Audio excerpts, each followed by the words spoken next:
Check check check check check.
बोलो। Hello hello.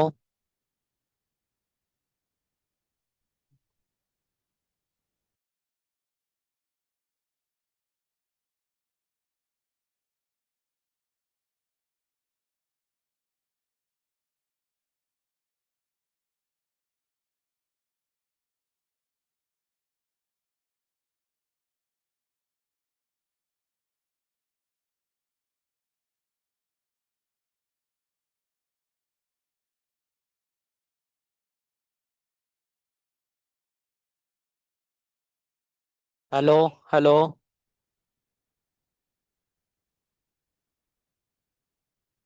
Hello. Hello.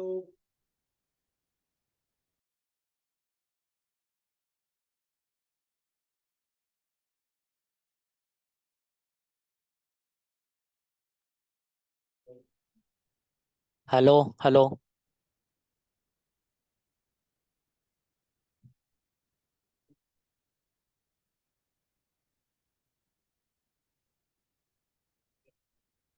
मना कर रही है। एक तो ठीक था। ठीक चल रहा है टेस्टिंग। जैसे आप दोनों आए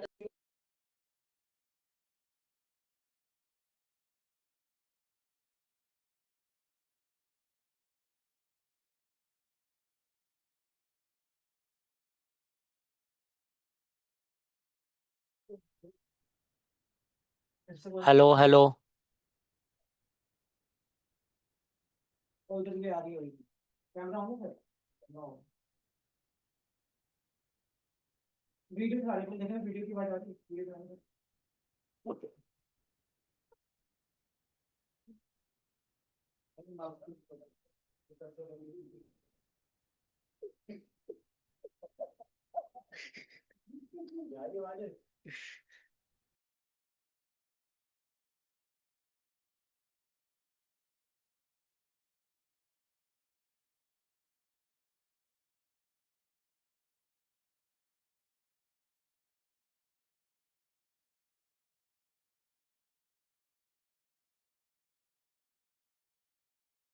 ओ हेलो।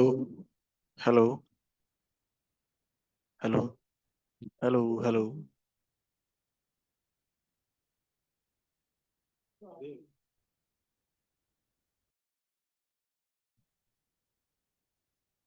हेलो।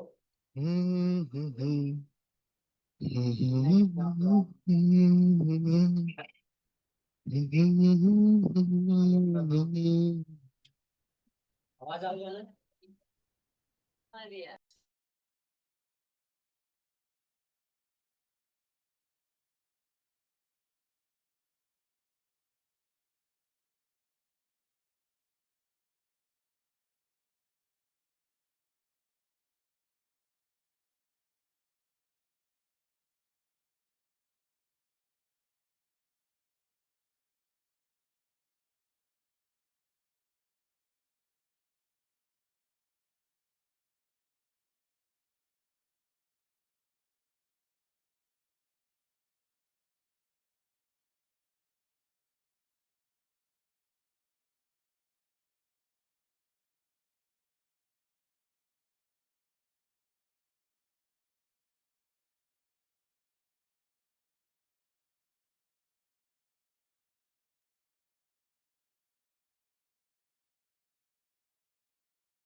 नमस्ते, myself डॉक्टर मेघना फ्रॉम हिम्स हॉस्पिटल एंड आज का वेबिनार है लाइफस्टाइल डिसऑर्डर्स पर, यानी कि ऐसे डिसऑर्डर्स जो हमारे आज के लाइफस्टाइल यानी कि जीवन शैली के बदलने की वजह से हमारी लाइफ में आ रहे हैं।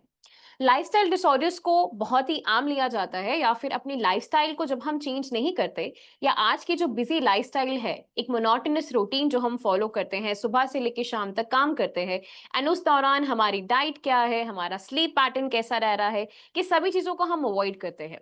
स्ट्रेस बहुत ज्यादा हमारे लाइफ में आज के टाइम इंड्यूस हो गया है, इन सभी रीजंस की वजह से कहीं ना कहीं जो सबसे इंपॉर्टेंट चीज मिस हो रही है या इम्पैक्ट हो रही है, दैट इज आवर हेल्थ, यानी कि हमारा स्वास्थ्य। एंड आज का वेबिनार स्पेसिफिकली हम इसी के ऊपर जो है रख रहे हैं, सो दैट हमारा जो बेसिक लाइफस्टाइल है उसमें हम ऐसे क्या क्या चेंजेस कर सकते हैं जिससे कि आने वाली बीमारियों को हम अवॉइड कर सके, या उससे हम अपने आप को बचा सकें, या ऑलरेडी जो बीमारियां से हम जूझ रहे हैं, या एग्जिस्टेंट जो बीमारी ऑलरेडी हमारे पास है, उसको हम कैसे नेचुरली या हॉलिस्टिक अप्रोच के साथ ठीक कर सकते हैं। तो इस वेबिनार की स्टार्टिंग में ही आपको कुछ की पॉइंट्स हैं जो मैं आपको बता देती हूँ, सो दैट आगे एक स्मूथ प्रोसेसिंग हो। वेबिनार के दौरान हम बहुत से पेशेंट्स की जर्नी आपके साथ शेयर करेंगे। हम ये सारी चीजें आपके साथ डिस्कस करेंगे कि क्या लाइफस्टाइल डिसऑर्डर्स हैं, क्या उनके कॉजेज हैं, और किस तरीके से आप पहचान सकते हो कि अगर कुछ पर्टिकुलर सिम्टम्स आपको फेस हो रहे हैं डेली बेसिस पे, तो वो कौन सी बीमारी हो सकती है, सो दैट एक एडुकेशन के पर्पज से भी आप इन चीजों को समझें एंड सीखें। क्योंकि अगर आप अवेयर रहेंगे, तो अगर आपकी बॉडी कोई भी सिम्टम देती है, तो आप उसको फटाफट से ढूंढ सकते हैं, आइडेंटिफाई कर सकते हैं, अकॉर्डिंगली उसके ऊपर काम कर सकते हैं। एंड कोई भी सिम्टम अगर अर्ली बेसिस पे डिटेक्ट होता है, तो इवेंचुअली उसका ट्रीटमेंट बहुत ज्यादा इजी हो जाता है, और हम बीमारी को आगे बढ़ने से पहले ही मेंटेन करके लग सकते हैं। इस दौरान बीच में आपके कुछ क्वेश्चन आंसर्स भी लिए जाएंगे। आई एम श्योर बहुत से लोगों की कुछ क्वेरीज होंगी या कुछ डाउट्स होंगे, तो आपके लिए एक तो आपके सामने एक चैट बॉक्स है। अगर आपकी कोई भी कंसर्न्स या क्वेरीज हैं, आप उसमें अपनी क्वेरीज को लिख सकते हैं, अपना नाम नंबर लिख सकते हैं if you want to contact with us, या आप हमारे हॉस्पिटल में आना चाहते हैं तो we have a proper set of team जो कि ऑलरेडी स्पेशलाइज्ड है with multiple diseases. So one on one consultation हम आपके अपने डॉक्टर्स के साथ करवाएंगे, सो दैट एक प्रॉपर ब्रीफ हिस्ट्री हम आपकी ले सकें, एंड अकॉर्डिंगली जो भी आपके लिए बेस्ट ट्रीटमेंट रहता है वो हम आपको प्रोवाइड कर सकें। अपार्ट फ्रॉम दिस, आपके सामने एक और ऑप्शन रहता है हैंड रेज करने का। सो इन केस आपकी कोई क्वेरी है, आप मुझसे बात करना चाहते हैं, या मुझसे कोई क्वेश्चन पूछना चाहते हैं, या कोई केस डिस्कस करना चाहते हैं, तो आप अपना हैंड रेज कर सकते हैं। एंड इन बिटवीन जब हम इंटरेक्टिव सेशन के दौरान आपसे बात करेंगे, तो जिनका भी हैंड रेज होगा या चैट में कोई क्वेश्चन होंगे, उनको हम साथ में ले लेंगे। क्वेश्चंस लेने का पर्पस ये रहता है कि एक या दो लोगों के क्वेश्चंस के साथ साथ मल्टीपल लोगों की जो क्वेरीज होती हैं वो साथ में जो है सॉल्व भी हो जाती हैं, और आप उनकी जर्नी को समझ भी सकते हैं। तो एक बार हम अपनी पीपीटी पर चलते हैं। एंड आज का जैसा बताया, हमारा मेन टॉपिक है लाइफस्टाइल डिसऑर्डर्स। तो लाइफस्टाइल डिसऑर्डर्स में हमारी जो नॉर्मल जीवन शैली चल रही है, इस जीवन शैली के कारण मल्टीपल बीमारियां हमारी लाइफ में आ रही हैं, जिसमें से बहुत ही कॉमन जो बीमारी हो गई है, that is our blood pressure, diabetes, thyroid, obesity, PCOD and PCOS. And एक एक करके हम इन सभी के बारे में बात करेंगे। तो सबसे पहले जब हम लाइफस्टाइल डिसऑर्डर्स की बात करते हैं, तो व्हाट इज लाइफस्टाइल डिसऑर्डर्स? तो जो भी हमारे अनहेल्दी बिहेवियर्स होते हैं या हैबिट्स होते हैं, उनके कारण हमारी शारीरिक गतिविधि में जब कमी होती है, हम कोई भी अस्वस्थ भोजन ले रहे हैं, यानी कि हमारा जो लाइफस्टाइल है अच्छा नहीं है, तो हमारी डाइट जो है वो भी ऑलरेडी अनहेल्दी रहती है। तला भुना खाते हैं, जंक फूड खा रहे हैं, बहुत ज्यादा शुगर इंटेक रह रहा है या सॉल्ट इंटेक रह रहा है। साथ ही में अगर किसी भी तरह का कोई एडिक्शन हमारी लाइफ में है, जैसे धूम्रपान है, शराब है, टबैको इंटेक है, या किसी भी तरीके का कोई भी एडिक्शन, तो ये सभी फैक्टर्स अगर हमारी लाइफ में डेली बेसिस पे आने लग जाते हैं और हैबिचुअल बन जाते हैं, that contributes to the lifestyle disorders. Okay, next आगे बढ़ते हैं। लाइफस्टाइल डिसऑर्डर्स की अगर हम लाइफस्टाइल की बात करते हैं इन जनरल, तो लाइफस्टाइल का मतलब होता है कि रात को सोने से लेके अगले दिन सुबह जब हम उठते हैं, और हमारा पूरे दिन की जो भी दिनचर्या रहती है उसमें हम कैसे रह रहे हैं, क्या खा रहे हैं, कैसे हमारा मेंटल पीस है, ये सभी फैक्टर्स काफी ज्यादा रिस्पॉन्सिबल होते हैं। स्क्रीन पर आपको एक टर्म दिखाई दे रहा होगा, that is the circadian rhythm, यानी कि हमारा 24 आवर साइकिल, यानी कि जो 24 घंटे हैं हमारे पूरे, इस दौरान में हम क्या क्या कर रहे हैं उसका कहीं ना कहीं इम्पैक्ट हमारी हेल्थ के ऊपर आता है। ऑलराइट, आगे बढ़ते हैं। जो हमारी कॉमन लाइफस्टाइल डिसऑर्डर्स की मैं बात कर रही हूँ, या अभी हम जिसके बारे में डिस्कस करेंगे, वो ऑलरेडी हमारे पास हमारे स्क्रीन पर है, जो बहुत ही कॉमनली आज के टाइम पे हर एक की फैमिली में हमें देखने को मिलते हैं। Number one is blood pressure, that is also known as hypertension. Diabetes, एक बार सर पीछे ही चलेंगे। diabetes, thyroid, PCOD, PCOS, obesity and cervical spondylitis. तो ये कुछ हमारी मेन लाइफस्टाइल डिसऑर्डर्स आज के टाइम पे बहुत ज्यादा कॉमनली प्रिवेल कर रहे हैं, और ना सिर्फ एक पर्टिकुलर एज ग्रुप में, इनफैक्ट ये मल्टीपल एज ग्रुप्स को केटर कर रहे हैं। तो एक एक करके हम इसके बारे में पढ़ते हैं कि क्या है लाइफस्टाइल डिसऑर्डर्स। सबसे पहले हम चलेंगे ब्लड प्रेशर के ऊपर। सो ब्लड प्रेशर, जिसको हम उच्च रक्तचाप भी कहते हैं, ब्लड प्रेशर को अगर हम आम भाषा में डिफाइन करें तो हमारी बॉडी में जितनी भी आर्टरीज हैं या जो भी नसें हैं जिसमें ऑलरेडी खून बहता है, जब वो खून बह रहा है उसके बीच में अगर कोई भी रुकावट होती है या कोई भी डिस्टर्बेंस होती है, तो उसके कारण जो ब्लड का प्रेशर है, यानी कि ब्लड जो है वो प्रेशर के साथ बढ़ना स्टार्ट होता है। इसको समझाने के लिए मैं एक स्पेसिफिक एग्जांपल पेशेंट्स को देती हूँ कि अगर आप गार्डनिंग करते हैं या अगर आप अपने प्लांट्स को वाटर कर रहे हैं, तो जो भी आप होज का इस्तेमाल करते हैं या पाइप का इस्तेमाल करते हैं, अगर आप उसके नोजल को आगे से बंद कर देंगे तो आप देखेंगे कि बहुत ही प्रेशर से जो पानी है वो आगे बढ़ना स्टार्ट होगा। सिमिलरली हमारी बॉडी में जो हमारी आर्टरीज हैं, अब आपको जो है आगे मैं एक पिक्चर भी दिखाऊंगी, एक बार आगे एक पिक्चर दिखाते हैं सब। आप देख रहे हैं ऑलरेडी एक आर्टरी हमने यहाँ पे मेंशन किया, उसका क्रॉस सेक्शन यहाँ पर है। इनिशियली आर्टरी का जो साइज है, आप जब उसको मेजर करेंगे वर्सेस जब वो आगे जा रहा है तो वो काफी ज्यादा नैरो हो गया है।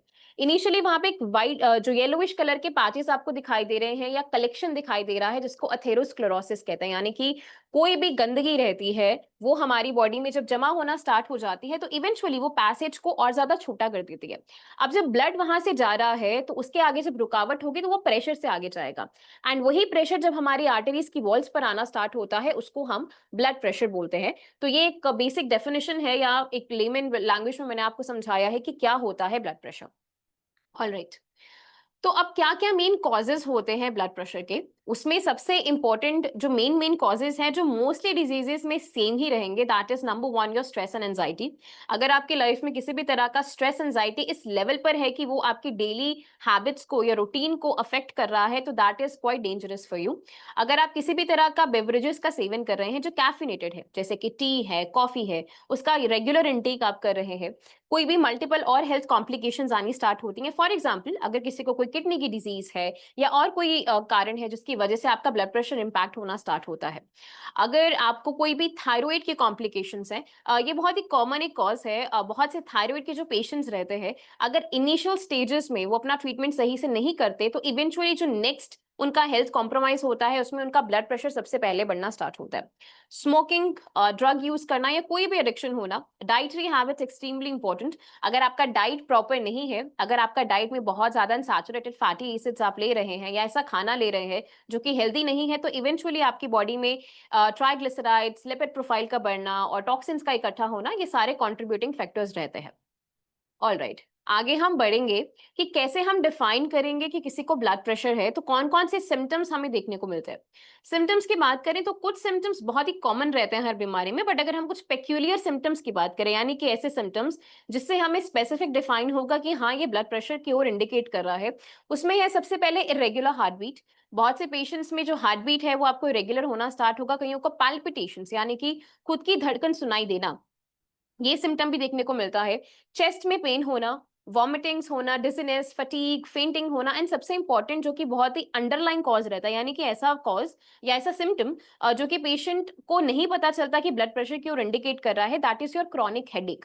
अगर किसी को बहुत लंबे समय से सर दर्द रहता है और वो कंटिन्यूटी में रह रहा है, तो बहुत बार आप उसको स्ट्रेस के साथ कोरिलेट करते हो, बहुत बार आपको लगता है कि वर्कलोड ज्यादा है जिसकी वजह से आपको हेडेक है। बट अगर क्रॉनिक हेडेक है तो आई बिलीव कि आपको एक बार जरूर अपना ब्लड प्रेशर चेक करना चाहिए, बिकॉज ये काफी अंडरलाइन जो है सिम्टम रहता है और उसको बहुत से लोग नोटिस में नहीं लेकर आते हैं। तो ये कुछ कॉमन सिम्टम्स हैं जो आई एम श्योर बहुत से ब्लड प्रेशर पेशेंट्स फेस कर भी रहे हैं, या फिर अगर आप किसी को देख रहे हो इन सिम्टम्स के साथ तो आप उनको आगे फर्दर बोल सकते हैं कि आप अपने ब्लड प्रेशर को एक बार जरूर चेक करें। अगर हम स्टैट्स की बात करते हैं तो इंडिया में आज के टाइम पे 22.6 to 30% people high blood pressure से पीड़ित है, एंड ग्लोबली अगर हम बात करते हैं तो 1.28 अरब इतने लोग, वो भी अगर हम एज स्पेसिफिक की बात करें तो 30 to 79 ईयर्स ऑफ एज तक के बीच में है, जो कि हाई ब्लड प्रेशर से इंपैक्टेड है। सो स्क्रीन एक बार करेंगे। एंड ये स्टार्ट बहुत ही डिस्टर्बिंग है। और इंडिया में आज के टाइम पे 22 करोड़ लोग हैं जिनको हाई ब्लड प्रेशर की समस्या है, यानी कि इतने सारे लोग हैं जो कि ब्लड प्रेशर से पीड़ित हैं, और बहुत से ऐसे लोग हैं जिनको अपने ब्लड प्रेशर के बारे में पता भी नहीं चलता। There are so many kidney patients जो हमारे पास आते हैं बिना किसी स्पेसिफिक फैमिली हिस्ट्री के, जिसमें वो बताते हैं कि हमें नहीं पता था, हमारा सर दुखता रहता था, हमने तो बस नॉर्मली टेस्ट कराया और हमें पता चला हमारी किडनी काम नहीं कर रही है। तो आप देख रहे हैं कि एक बेसिक ब्लड प्रेशर, या फिर सबसे इंपॉर्टेंट और एक और जो हमारे पास प्रेजेंटेशन रहती है वो स्ट्रोक की रहती है। यानी कि इंसान का ब्लड प्रेशर बढ़ता जा रहा है, आप ध्यान नहीं देते हैं, और एक दिन स्पेसिफिकली पेशेंट जो है वो गिर जाता है, बेहोश हो जाता है, या उसका कोई भी साइड वीकनेस में आता है या पैरालिसिस होता है। तब पेशेंट जब अपना टेस्ट करवाता है तो उसको पता चलता है कि उसको ऑलरेडी ब्लड प्रेशर था। तो ब्लड प्रेशर को हम साइलेंट किलर भी बोलते हैं, क्योंकि इनिशियली ये आपका स्टार्ट होना शुरू होता है और बहुत बार पेशेंट को सिम्टम्स आते भी नहीं है, या सिम्टम्स अगर आते भी हैं तो आप उनको बेसिक सिम्टम्स के साथ कोरिलेट करके उसको इग्नोर करते हो। So it is extremely important कि अगर हम ब्लड प्रेशर की बात कर रहे हैं और अगर इसको सो कॉल्ड साइलेंट किलर बोला जाता है तो इट मीन्स कि वो काफी ज्यादा नुकसान पहुंचाता है और आपके पास जो है इररिप्लेसेबल डैमेज करता है। ओके, ऑलराइट, नेक्स्ट आगे बढ़ेंगे। अब ये एक एक्यूप्रेशर पॉइंट है जो हमने मेंशन किया है। जब हम ट्रीटमेंट की बात करते हैं या हम एक्यूप्रेशर पॉइंट्स की बात करते हैं तो हमारी बॉडी में, फॉर एग्जांपल मेरा हाथ है, सिमिलरली हमारा जब फीट का सोल रहता है, यहाँ पे जितने भी हमारे पॉइंट्स हैं somehow they all correspond to different organs, यानी कि हमारे हाथ में जितने भी पॉइंट्स हैं वो किसी ना किसी ऑर्गन के साथ कोरिलेट करते हैं, और अगर हम वहां के पॉइंट्स को एक्टिवेट करना स्टार्ट करते हैं तो वो हमारा पर्टिकुलर ऑर्गन इंप्रूव होता है या उसकी फंक्शनिंग बेटर होती है। सिमिलरली ब्लड प्रेशर के लिए हमने एक पॉइंट आपको बताया है जो कि आपके स्काल्प के बिल्कुल सेंटर में है, GV10 GV20। अगर आप किसी भी प्रेशर जो है एक्यूप्रेशर पॉइंट को स्टिमुलेट करना चाहते हो तो यूजुअली आपको ये तब करना है जब आप खाली पेट हो। मेक श्योर कि आपकी किसी भी हैवी मील के बाद आप किसी भी तरह का कोई एक्यूप्रेशर पॉइंट को आगे स्टिमुलेट नहीं करेंगे। आपने क्या करना है, इस पॉइंट को जब भी आप स्टिमुलेट करेंगे तो आपने सर्कुलर मोशन में, for example I can just show you on my hand, कि अगर आप अपने जो भी पॉइंट है आपने उसको सर्कुलर मोशन में स्टिमुलेट करना है। And when you are stimulating it, चाहे वो सर्कुलर मोशन में क्लॉकवाइज कर सकते हैं, एंटी क्लॉकवाइज कर सकते हैं, आपने इनिशियली क्लॉकवाइज करना है, फिर कुछ टाइम के बाद एंटी क्लॉकवाइज करना है, तो वो पॉइंट आपका एक्टिवेट होना स्टार्ट होगा एंड इवेंचुअली आपका जो ब्लड प्रेशर है वो मेंटेन होना स्टार्ट होगा। अब एक जूस हमने यहाँ पे मेंशन किया है जिसके लिए आई वांट कि आप इसका एक बार स्क्रीनशॉट ले सकते हैं, नहीं तो आप एक बार जो है इसको नोट कर सकते हैं, जो कि रेड जूस है, जो कि हमारे ब्लड को प्योरिफिकेशन करने में हेल्प करता है। इसमें आप देख रहे हैं कि ऑलरेडी रेड है, इसका मतलब हमने जो भी इंग्रेडिएंट्स लिए हैं वो कलर इंपार्टिंग है, यानी कि वो ऑलरेडी रेड कलर के हैं। तो उसमें आपका एक बीटरूट आएगा, यानी कि चुकंदर आएगा, आपका एक छोटा टमाटो या जिसको हम टमाटर कहते हैं, एंड गाजर। आपने एक एक जो है ये सारी क्वांटिटी में लेना है, एक बीटरूट लेना है, एक टमेटो लेना है और एक गाजर लेनी है। एंड आपने इन सभी को 100 ml ऑफ वाटर में डाल, थोड़ा सा पानी उसमें डालना है, एंड आपने उसको ब्लेंड करना है, ब्लेंड करके एक जूस बनाना है। एंड इस जूस को जब आप सुबह लेते हैं तो ये आपके ब्लड प्रेशर को मेंटेन करने में भी हेल्प करेगा, एंड साथ ही में जितने लोगों को अनीमिया है यानी कि खून की कमी है उन सब में भी इसका बहुत अच्छा रिजल्ट है। तो एक बार मैं दोबारा रिपीट कर देती हूँ, एक चुकंदर लेना है जिसको बीटरूट कहते हैं, एक टमाटर लेना है, एक टमेटो लेना है और एक गाजर लेना है। इन तीनों को आपने 100 ml पानी डाल के जूसर में ब्लेंड करना है, एंड ब्लेंड करके ज्यादा छानना नहीं है क्योंकि इसका फाइबर कंटेंट उसी में रहेगा। आपने उसको निकाल के जो है पीना है सुबह, एंड ये आपके ब्लड प्रेशर के लिए एंड साथ में जितने भी लोगों को अनीमिया के कंसर्न्स है उन सब में बहुत अच्छा रिजल्ट देता है। ओके, आगे बढ़ते हैं। आप अपना हैंड रेस करके रख सकते हैं, आगे जो कुछ क्वेश्चंस हम लेंगे तब आपके हम क्वेश्चंस का आंसर कर देंगे। कुछ मेडिकेशंस हैं यहाँ पे ऑलरेडी जो कि ब्लड प्रेशर पेशेंट्स लेते हैं, जैसे एम्लोडोपिन है, आपका लोसाटिन है, मेटोप्रोलोल है। तो ये सारी मेडिकेशंस के साइड इफेक्ट्स क्या रहते हैं, ये सारी मेडिकेशंस ऑलरेडी आप लोग ले रहे होंगे, ये सारी क्लासिफिकेशन हमने मेंशन की है। तो आगे हमारे पास कुछ जो है स्कैनर्स हैं जो हम आपको ऑलरेडी आपके व्हाट्सएप ग्रुप पे शेयर कर देंगे। सर आगे बढ़ेंगे। तो कुछ स्कैनर्स हैं जिसमें कि आपको पता चलेगा कि आप जो भी मेडिसिन ले रहे हैं, अगर आप वैसे भी सर्च करना चाहते हैं तो आप ब्लड प्रेशर की मेडिसिन लिख के या कोई भी मेडिसिन लिख के आगे साइड इफेक्ट्स लिखना, तो आपको ये सारी चीजें मिल जाएंगी। फॉर एग्जाम्पल हमारे पास बहुत से ऐसे केसेस रहते हैं जिसमें पेशेंट्स को हार्ट अटैक है, सेक्सुअल प्रॉब्लम्स के कंसर्न रहते हैं, एक्यूट पैनक्रेटाइटिस यानी कि आपका पैनक्रियास एक ऑर्गन है जो इंसुलिन बनाता है, उसका इन्फ्लेमेशन आना स्टार्ट हो जाता है, यानी कि अगर लंबे समय तक आप बीपी की दवाई ले रहे हैं और आपका पैनक्रियास पे इम्पैक्ट आ रहा है तो इसका मतलब आगे जाके डायबिटीज होने के चांसेस भी और ज्यादा बढ़ जाते हैं। नेक्स्ट हमारे पास इलेक्ट्रोलाइट डिस्टर्बेंस होना। तो ये मल्टीपल हमारे पास जो है बहुत से स्कैनर्स में आपको मिल जाएंगे साइड इफेक्ट्स, एंड जब आप उसको देखेंगे तो आपको खुद समझ में आएगा कि मल्टीपल साइड इफेक्ट्स आप ऑलरेडी डेली बेसिस पे इनकाउंटर कर ही रहे होंगे। ओके, तो आगे हम बढ़ते हैं डायबिटीज के ऊपर। एंड डायबिटीज के केसेस भी अगर हम बात करते हैं तो इंडिया जो है आज के टाइम पे diabetes capital of the world है, यानी कि आज के टाइम पे भारत में बहुत ज्यादा डायबिटीज केसेस है जो पूरे वर्ल्ड के कंपैरिजन में सबसे ज्यादा है। तो डायबिटीज जिसको हम मधुमेह भी बोलते हैं, ये एक ऐसा कंडीशन है जिसमें कि या तो इंसुलिन नहीं बन पाता या फिर इंसुलिन का सही इस्तेमाल हमारी बॉडी नहीं कर पाती, जिसकी वजह से हमारे ब्लड में जो शुगर लेवल है या ब्लड ग्लूकोज लेवल है वो बहुत ज्यादा दिखाई देना शुरू हो जाता है। तो इसमें भी अगर हम स्टैट्स की बात करें तो बहुत ही डिस्टर्बिंग फैक्ट्स है कि आपके इंडिया में इस ईयर तक लाइक 2025 तक करीब 6.99 करोड़ से 13.4 करोड़ लोग हैं जो ऑलरेडी डायबिटीज से पीड़ित है। एंड इंडिया को diabetes capital of the world कहा जाता है, यानी कि मैक्सिमम केसेस हमारे खुद के ही देश में है। और ये डायबिटीज अब क्यों होती है और इसके क्या क्या सिम्टम्स हैं, एक बार हम इसको देखते हैं। आगे बढ़ेंगे सर। सो डायबिटीज के कॉजेज की अगर हम बात करें तो जैसा अभी आपने एक इसमें मेंशन हमने किया हाई ब्लड प्रेशर, जो कि अभी हमने पहले बात की कि अगर हम मेडिकेशंस को मल्टीपल यूज कर रहे हैं तो उसके साइड इफेक्ट्स में आपका एक्यूट पैनक्रेटाइटिस आता है। तो जब पैनक्रियाज का इन्वॉल्वमेंट होता है, यानी कि वो ऑर्गन जो हमारी बॉडी में इंसुलिन बनाता है, और इंसुलिन का मेन काम होता है कि वो हमारी ब्लड में जाकर जितना भी ग्लूकोज है या शुगर है उसको उठाता है और हमारे सेल्स को या आगे लिवर को दे देता है या मसल्स को दे देता है, सो दैट वो इवनली डिस्ट्रीब्यूट हो जाए। अब इसके साथ साथ जैसा मैंने आपको बताया कि कुछ मेन कॉजेज जैसे कि अनहेल्दी डाइट होना, सिडेंट्री लाइफस्टाइल होना, मेडिसिन में जो हम ऑलरेडी ब्लड प्रेशर की मेडिकेशंस की बात कर रहे हैं, अनहेल्दी डाइट का होना, एज और स्ट्रेस, मतलब एजिंग के साथ साथ प्लस ऑलरेडी जो आपका स्ट्रेस और एंजाइटी आपकी लाइफ में है, एंड अगर ऑलरेडी आपका पैनक्रियास में कंसर्न है या पैनक्रियास ऑलरेडी इंपैक्टेड है तो ऑब्वियसली इंसुलिन प्रोडक्शन में दिक्कत आएगी। अब ये डायबिटीज दो तरह का रहता है, टाइप 1 और टाइप 2। टाइप 1 यूजुअली हमें बच्चों में दिखाई देता है जिसमें इंसुलिन प्रोडक्शन सही से नहीं होती है एंड बहुत ही कम रहती है, या फिर आपको इंसुलिन डिपेंडेंसी की जरूरत पड़ती है बिकॉज इंसुलिन प्रोडक्शन नहीं हो पाता है। एंड टाइप 2 यूजुअली तब रहता है जब हमारी बेसिक एजिंग के साथ साथ या हमारे लाइफस्टाइल में कोई चेंजेस आते हैं, उसके कारण हमारे इंसुलिन प्रोडक्शन प्रॉपर्ली नहीं हो पाती है। अब अगर हम सिम्टम्स की बात करते हैं तो कुछ स्पेसिफिक पेक्यूलियर सिम्टम्स हमको देखने को मिलेंगे। यूजुअली जब हम घर में होते भी हैं तो सभी को ये बात एक बेसिक पता है कि अगर कोई बार बार यूरिनेशन के लिए जा रहा है या बार बार यूरिन उसको हो रहा है तो हम सबसे पहले ये आम भाषा में बोलते भी हैं कि आप फटाफट से अपना शुगर चेक कराओ। बट इस सिम्टम के साथ साथ अगर पेशेंट को बार बार भूख लग रही है या बार बार प्यास लग रही है जो अपने नॉर्मल पैरामीटर से ज्यादा है, या फिर हाथों पैरों में कोई नमनेस रहता है या सुई चुभने जैसी पीड़ा होती है, वीकनेस होना, नौजा होना, वेट लॉस होना भी एक कंसर्न है, और साथ ही में अगर किसी को कोई भी वुंड हुआ है या कोई भी घाव हुआ है, अगर वो ठीक नहीं हो रहा है, वो हील नहीं हो रहा है, तो इसका मतलब है कि देयर इज सम कंसर्न और डेफिनेटली आपको उस टाइम पे अपना ब्लड शुगर लेवल चेक करवाना चाहिए। एंड बहुत से पेशेंट्स में ये भी देखा जाता है कि ब्लरी विजन होना, यानी कि कुछ धुंधला दिखाई देता है, और ये भी पेशेंट्स बहुत ज्यादा सिम्टम को इग्नोर करते हैं। जैसे हमने ब्लड प्रेशर की बात की थी कि अगर हेडेक आपका लंबे समय तक रह रहा है तो आप उसको इग्नोर कर रहे हैं, तो हो सकता है कि वो आपके ब्लड प्रेशर को इंडिकेट करे।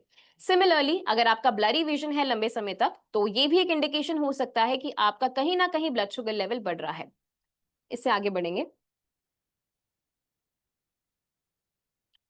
अब यूजुअली डायबिटीज के ट्रीटमेंट के लिए बताया जाता है कि आप या तो OHAs ले सकते हैं, यानी कि ओरल हाइपोग्लाइसेमिक एजेंट्स ले सकते हैं, दवाइयां ले सकते हैं, या फिर आपको इंसुलिन का सहारा लेना होगा। अब आप जब इंसुलिन लेते हैं या वो इंजेक्शंस को लेते हैं तो उसके भी मल्टीपल साइड इफेक्ट्स रहते हैं। जैसे आपने बहुत बार नोटिस किया होगा जो इंसुलिन लेते हैं कि रात के टाइम पे उनका जो शुगर लेवल होता है पेशेंट्स का वो बहुत जल्दी डिप करता है। तो यूजुअली पेशेंट्स को चक्कर आना या कुछ होता है कि हमें कुछ खाना पड़ेगा, तो ये सिम्टम बहुत ही कॉमन है बिकॉज आपका जो ब्लड शुगर लेवल है वो एक पेस पे नहीं रहता, वो या तो बहुत जल्दी डिप कर जाता है या उसको कंट्रोल करने के लिए आपके इंसुलिन की डोजेज बहुत चेंज करनी पड़ती है।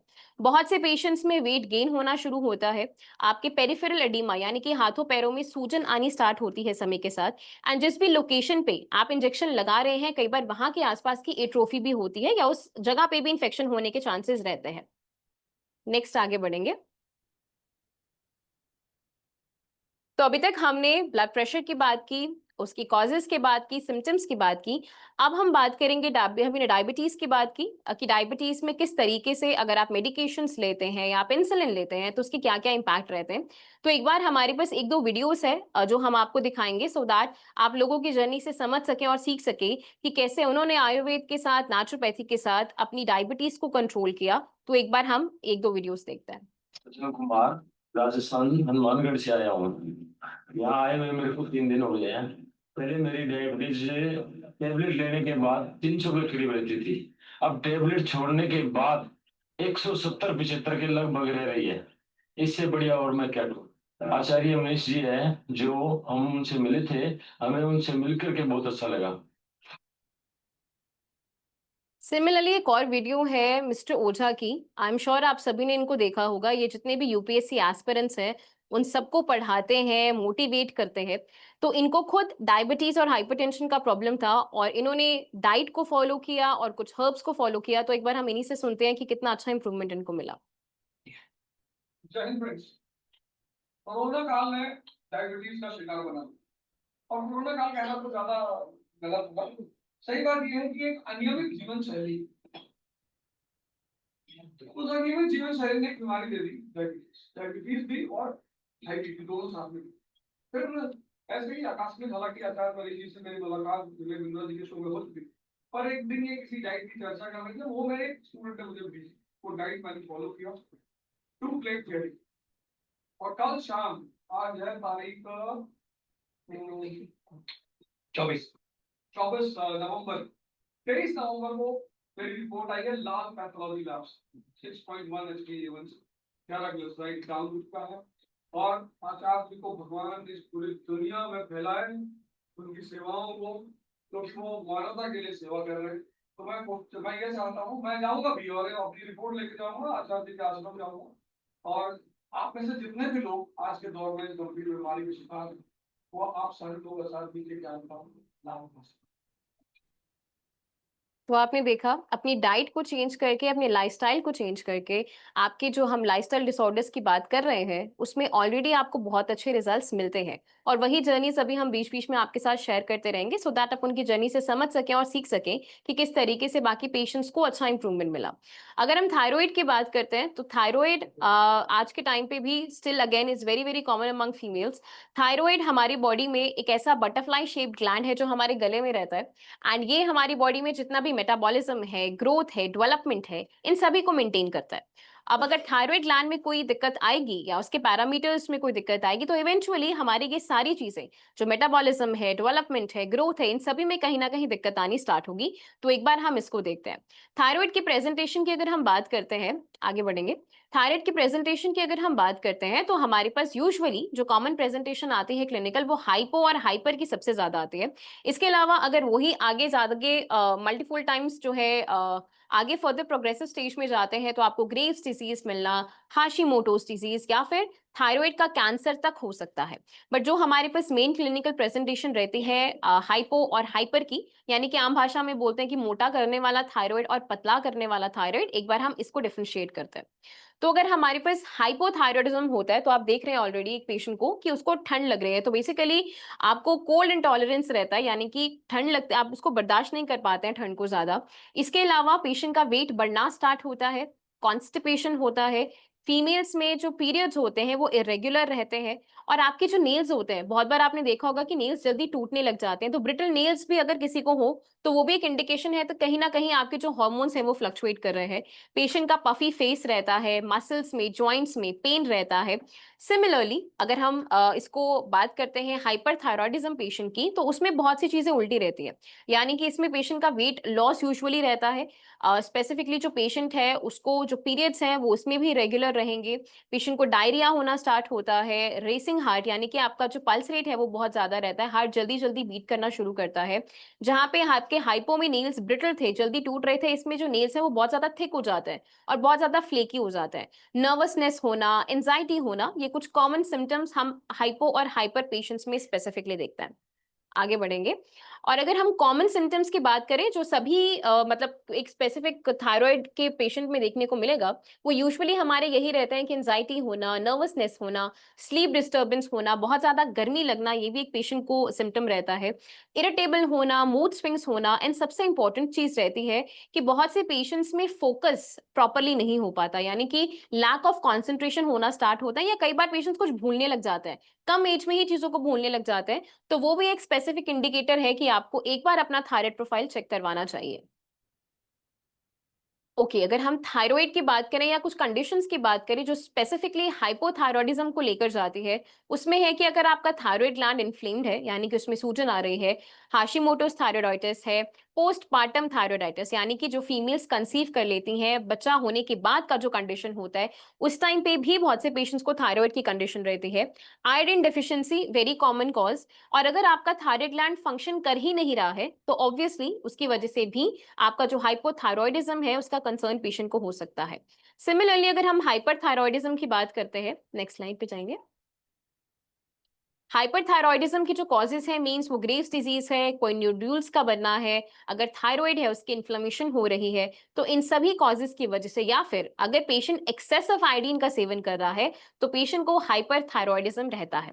एक वीडियो मैं आपके साथ शेयर करना चाहूंगी एक पेशेंट की जो ऑलरेडी एक थायराइड पेशेंट है, तो उनका जर्नी कैसा रहा एक बार हम वो इस वीडियो से देखते हैं।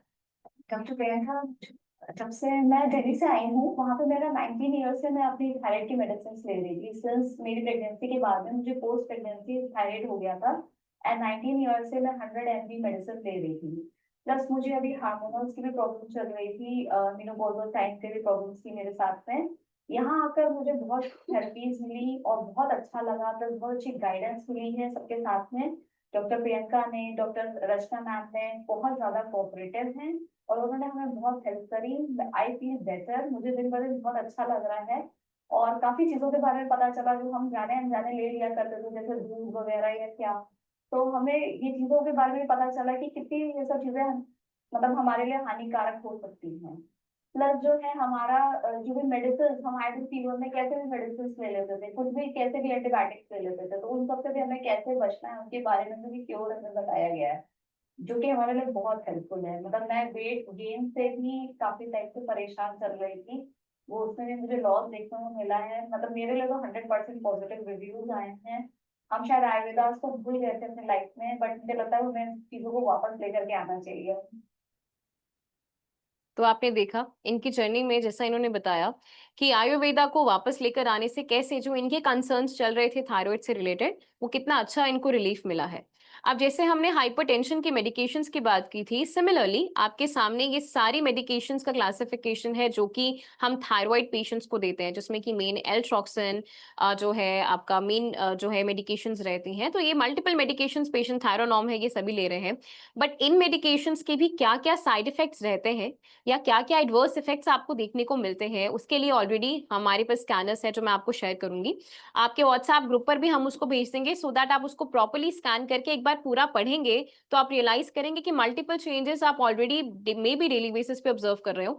जैसे आपको अगर लंबे समय तक पेशेंट थायराइड की मेडिकेशन ले रहा है, थायराइड कंट्रोल में है नहीं है, तो इवेंचुअली ये भी हो सकता है कि पेशेंट को कैंसर का रिस्क बढ़ सकता है, हार्ट डिजीजेस का रिस्क बढ़ जाता है, एंड साथ ही में आपकी एपेटाइट में चेंज होना, यानी कि आपकी भूख का पैटर्न चेंज हो जाता है, मेंस्ट्रुअल साइकिल यानी कि जो पीरियड्स है उसका जो फ्लो है, जो साइकिल है वो चेंज हो जाती है, हेयर लॉस होना, हेडेक होना, लेग में क्रैम्प्स होना, वेट फ्लक्चुएशंस होना।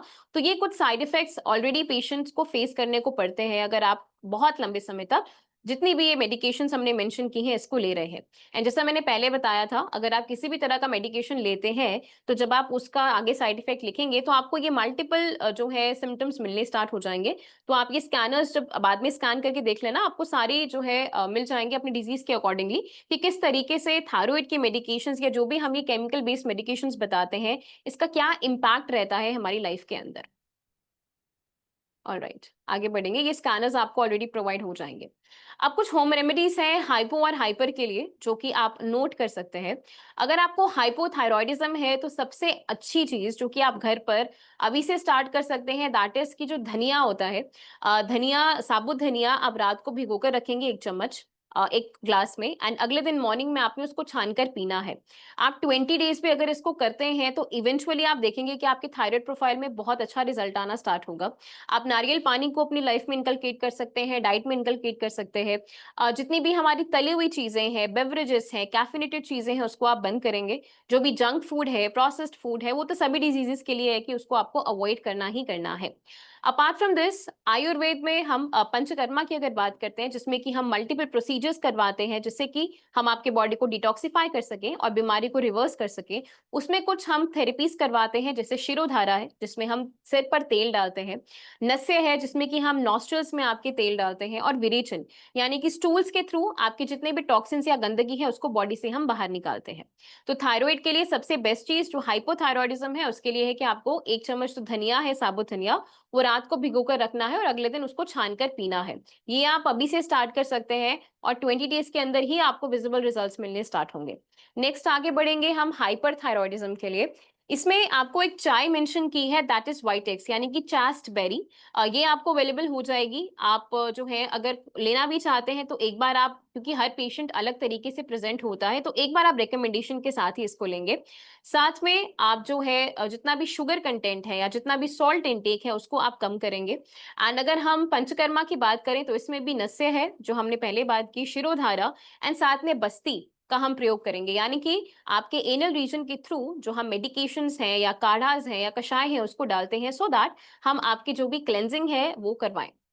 इसके अलावा कुछ आसन्स हैं जो थायराइड के पेशेंट्स को जरूर करने चाहिए, जिससे कि आपके हार्मोन्स जो है वो फ्लक्चुएट नहीं होंगे, आपका मेटाबॉलिज्म बेटर रहेगा। तो एक बार सर हम आगे की स्लाइड पर चलते हैं। ये आसन अगर आप लोग कर सकते हैं तो आप इसको परफॉर्म कर सकते हैं, नहीं तो अगर आप सूर्य नमस्कार भी इसकी जगह पर करते हैं तो ये मल्टीपल आसन उसी के अंदर कंपाइल हो जाते हैं। इसमें अलग अलग आसन है, जैसे सर्वांग आसन है, धनुरासन है, हल आसन है, शव आसन है और उष्ट्र आसन है। ये सारे आसन जितने भी फीमेल्स हैं जिनको थायराइड है और उनके पीरियड्स के इश्यूज हैं उस सबको रेगुलेट करने के लिए इसके बहुत अच्छे रिजल्ट्स हैं। तो अगर आपके लिए फिजिबल है तो आप इन आसन्स को सुबह खाली पेट जो है प्रैक्टिस करना स्टार्ट कर सकते हैं। एंड इनिशियली जो भी आपसे पॉसिबल है, जो जो हो सकते हैं, उन आसन को लेकर आना स्टार्ट कर सकते हैं। ऑलराइट, तो अभी हम नेक्स्ट चलेंगे। जो हमारा नेक्स्ट लाइफस्टाइल डिसऑर्डर है दैट इज पीसीओडी, पीसीओएस, जो कि आज के टाइम पे फीमेल्स में बहुत ज्यादा कॉमन हो गया है, एंड इनफैक्ट जितने भी यंग फीमेल्स हैं उसको भी इम्पैक्ट कर रहा है। तो पीसीओएस, पीसीओडी क्या है कि आपकी जो फीमेल्स हैं उसमें हमारे रिप्रोडक्टिव ऑर्गन्स में जो ओवरीज होती हैं, जब उसमें सिस्ट बनते हैं, यानी पानी के थैली जैसे सिस्ट बनने स्टार्ट हो जाते हैं, तो वो हमारे हॉर्मोन्स के साथ और हमारी जो भी उसके फर्दर आगे हमारी जितने भी पीरियड्स रहते हैं, मेंस्ट्रुअल साइकिल है, उन सभी को डिस्टर्ब करना स्टार्ट करता है। और अगर इनिशियल टाइम पे हम इसको ठीक नहीं करते तो चांसेस रहते हैं कि आगे जाकर ये फीमेल्स की फर्टिलिटी को भी इम्पैक्ट करता है।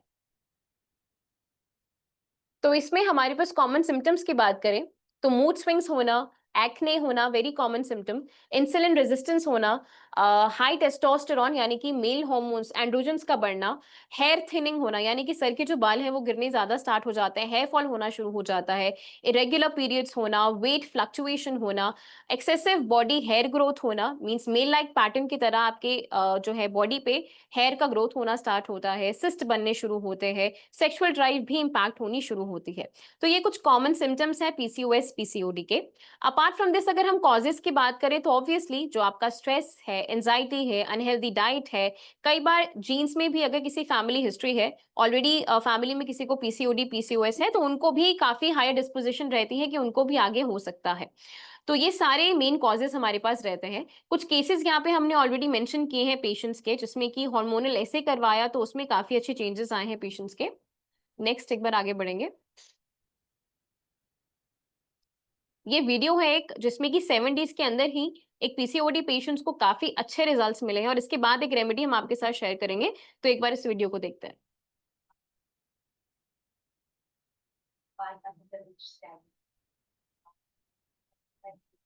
जब मैं यहाँ आई तो डॉक्टर दिशा के अंदर मैंने इनका और जब मैं आई तो धीरे धीरे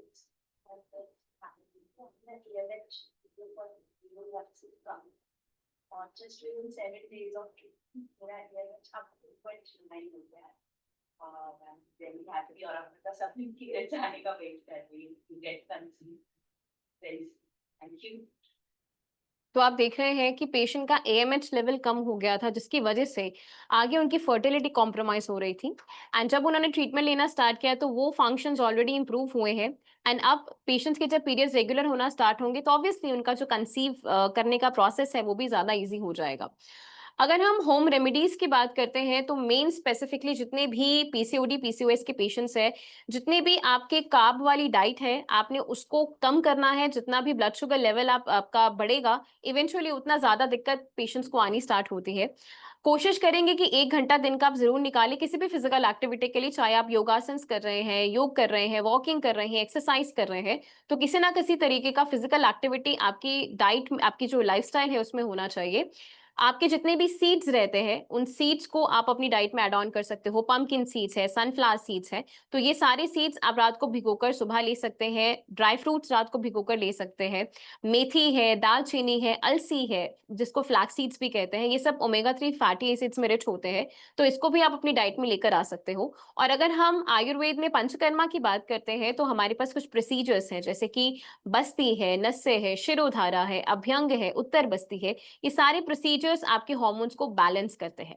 एक वीडियो और है जो हम आपके साथ शेयर करना चाहेंगे, जो कि डाइट के ऊपर ज्यादा एम्फेसिस कर रहा है कि यूजुअली पेशेंट्स का क्वेश्चन रहता है कि हमें ये सारी बीमारी है, तो हमारी डाइट कैसी होनी चाहिए और डाइट का क्या इंपॉर्टेंस है। तो एक बार ये डॉक्टर जो है आपके सामने, ये डॉक्टर सरिन है, जो कि हमारे भारत में ILBS हॉस्पिटल, जो कि बहुत बड़ा लेवल का हॉस्पिटल है, उसके निर्देशक हैं। तो आप इन्हीं से सुनेंगे कि डाइट में नेचुरली ऑर्गेनिक जो भी चीजें हम एड ऑन करते हैं उसका क्या बेनिफिट्स है। तो ये वीडियो हम स्टार्ट करेंगे एंड उसके बाद आपके कुछ वीडियोस और जर्नीज डॉक्टर दिव्या आपके साथ आगे शेयर करेंगे और कुछ क्वेश्चंस आपके लेंगे। एंड आपको जो है ये सारी जर्नीज देखने के बाद बहुत सी चीजें समझ में आएंगी। तो एक बार हम इस वीडियो को देखते हैं और फिर आगे इसको कंटिन्यू करते हैं। I am for it. 60% of your food. अब ब्लू जोन्स को देखिए, जहाँ पे लोगों की उम्र 100 साल के ऊपर एवरेज है, most of them are having 60% is uncooked food. Uncooked food के दो फायदे, पहला पेट जल्दी बढ़ता है और देर तक भरा रहता है क्योंकि वो हजम नहीं होता, और दूसरा उसका ये फायदा है कि उसमें कैलोरी वैल्यू कम है और अच्छे बैक्टीरिया आपके बनने लगते हैं। हम उन्हें कहते हैं बैक्टीरिया का अलग फूड है, good bacteria. What you eat is not eaten by you, your tongue, but it is just by what your bacteria process and make. Hence uncooked food, raw food पर हेल्दी हो, ये नहीं कि धुला हुआ गंदा खाना वाला हो, it is very good for you. और after 40 at least I suggest you should be एकाहारी। लोग कहते हैं मांसाहारी है, फलाहारी है, पर एकाहारी, one meal a day, and that should be good enough. इससे नेक्स्ट वाली भी चला दो।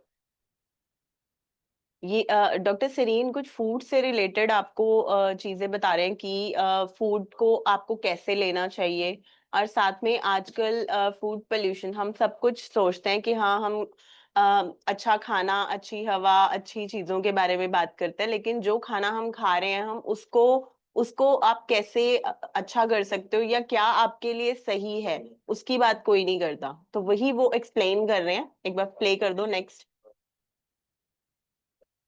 जो कि चल फिर नहीं सकते, दोबारा खुलाएं, समथिंग है, but make your food 60% uncooked. हम लोग एयर पॉल्यूशन की बात करते हैं कि साहब दिल्ली की हवा अच्छी नहीं, पर कभी फूड पॉल्यूशन की बात करें। What pollutes your body is the type of food you eat, and there are 45 foods जो कि आपके इंटेस्टाइन को, बॉडी को इन्फ्लेम करते हैं।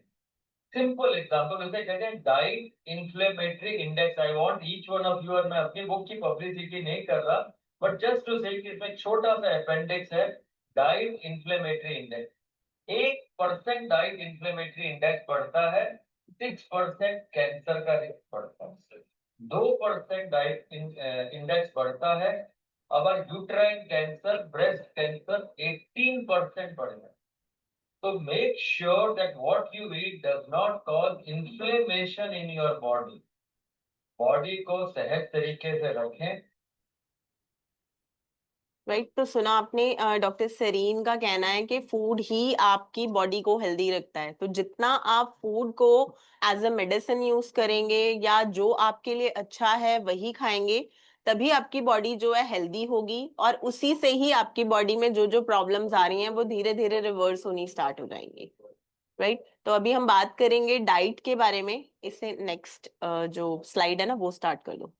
डीआईपी डाइट यानी कि जो हमारे हिम्स, जितने भी हमारे हिम्स हैं वहां पे हम डीआईपी डाइट या प्लांट बेस्ड डाइट के बारे में ही पेशेंट्स को अवेयर करते हैं और उस तरह का डाइट पैटर्न ही अपने रूटीन में पेशेंट्स को फॉलो कराते हैं। तो प्लांट बेस्ड डाइट की अगर मैं बात करूं तो सीजनल फ्रूट्स और वेजिटेबल्स इनका ज्यादा सेवन करना, ग्रीन लीफी वेजिटेबल्स, नट्स और सीड्स इनका सही तरीके से यूज करना, that is all included in DIP diet.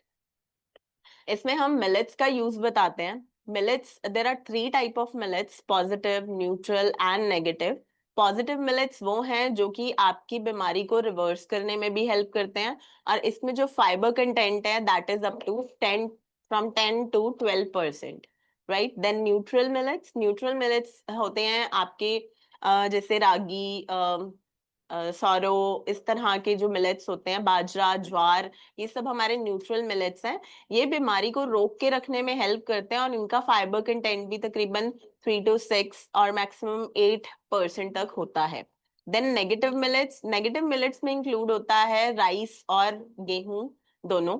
So rice और गेहूं बेसिकली इनमें फाइबर कंटेंट बहुत ही कम होता है, इट्स जस्ट 2%, राइट। तो इसीलिए हम इस तरह के अनाज, नेगेटिव मिलेट्स को बिल्कुल ही एलिमिनेट कर देते हैं कुछ टाइम के लिए पेशेंट की डाइट से, जिससे कि पेशेंट को एक पॉजिटिव रिस्पॉन्स दिखता है। With in 2 or 3 days patient का शुगर डाउन आ जाता है या फिर ब्लड प्रेशर डाउन आ जाता है।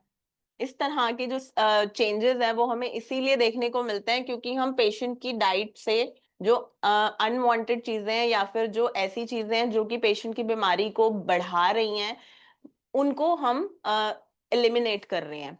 पॉजिटिव मिलेट्स, एक पेशेंट का क्वेश्चन है कि वो पूछ रहे हैं पॉजिटिव मिलेट्स क्या होते हैं। पॉजिटिव मिलेट्स 5 टाइप के होते हैं, brown top, barnyard, kodo, little millet, और ये इस तरह के 5 मिलेट्स हैं।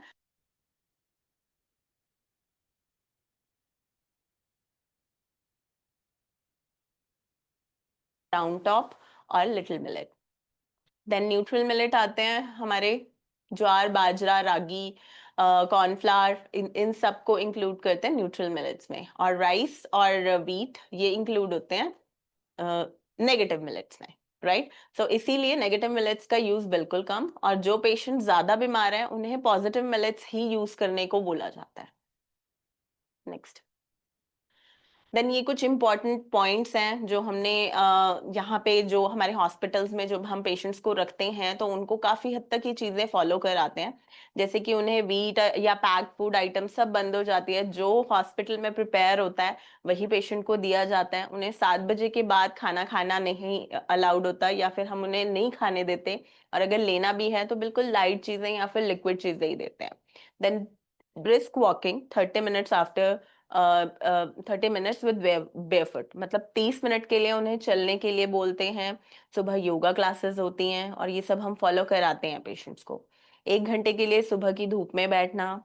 जो खाने की बाइट है वो आपके अंगूठे के नाखून के बराबर की होनी चाहिए, और एक बाइट को कम से कम 32 टाइम्स आप च्यू करें, जिससे कि खाना पूरी तरह और मुंह में ही आधा डाइजेशन कंप्लीट हो जाए और उसके बाद खाना जब पेट में जाए तो अच्छे से उसका डाइजेशन हो जाए।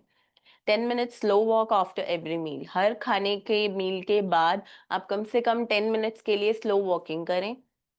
हफ्ते में 1 दिन का फास्ट जरूर रखना चाहिए, जिससे कि आपकी बॉडी को 1 दिन का टाइम मिले अपने आप को डिटॉक्सिफाई करने का। देन प्रॉपर स्लीप, कम से कम 6 से 8 घंटे की नींद एक अडल्ट को रिक्वायर्ड होती है। एंड ये जो स्लीप पैटर्न है it's different for different age groups, right. तो उसके अकॉर्डिंगली आपको फॉलो करना है, और वो हम अपने यहाँ पे फॉलो करवाते हैं। इसीलिए पेशेंट्स को बहुत जल्दी और बहुत ज्यादा चेंजेस देखने को मिलता है with in the span of admission, right. Next. ये एक डाइट चार्ट है, आप चाहें तो इसका स्क्रीनशॉट ले सकते हैं कि आप किस तरह से अपने डाइट का पैटर्न बना सकते हैं।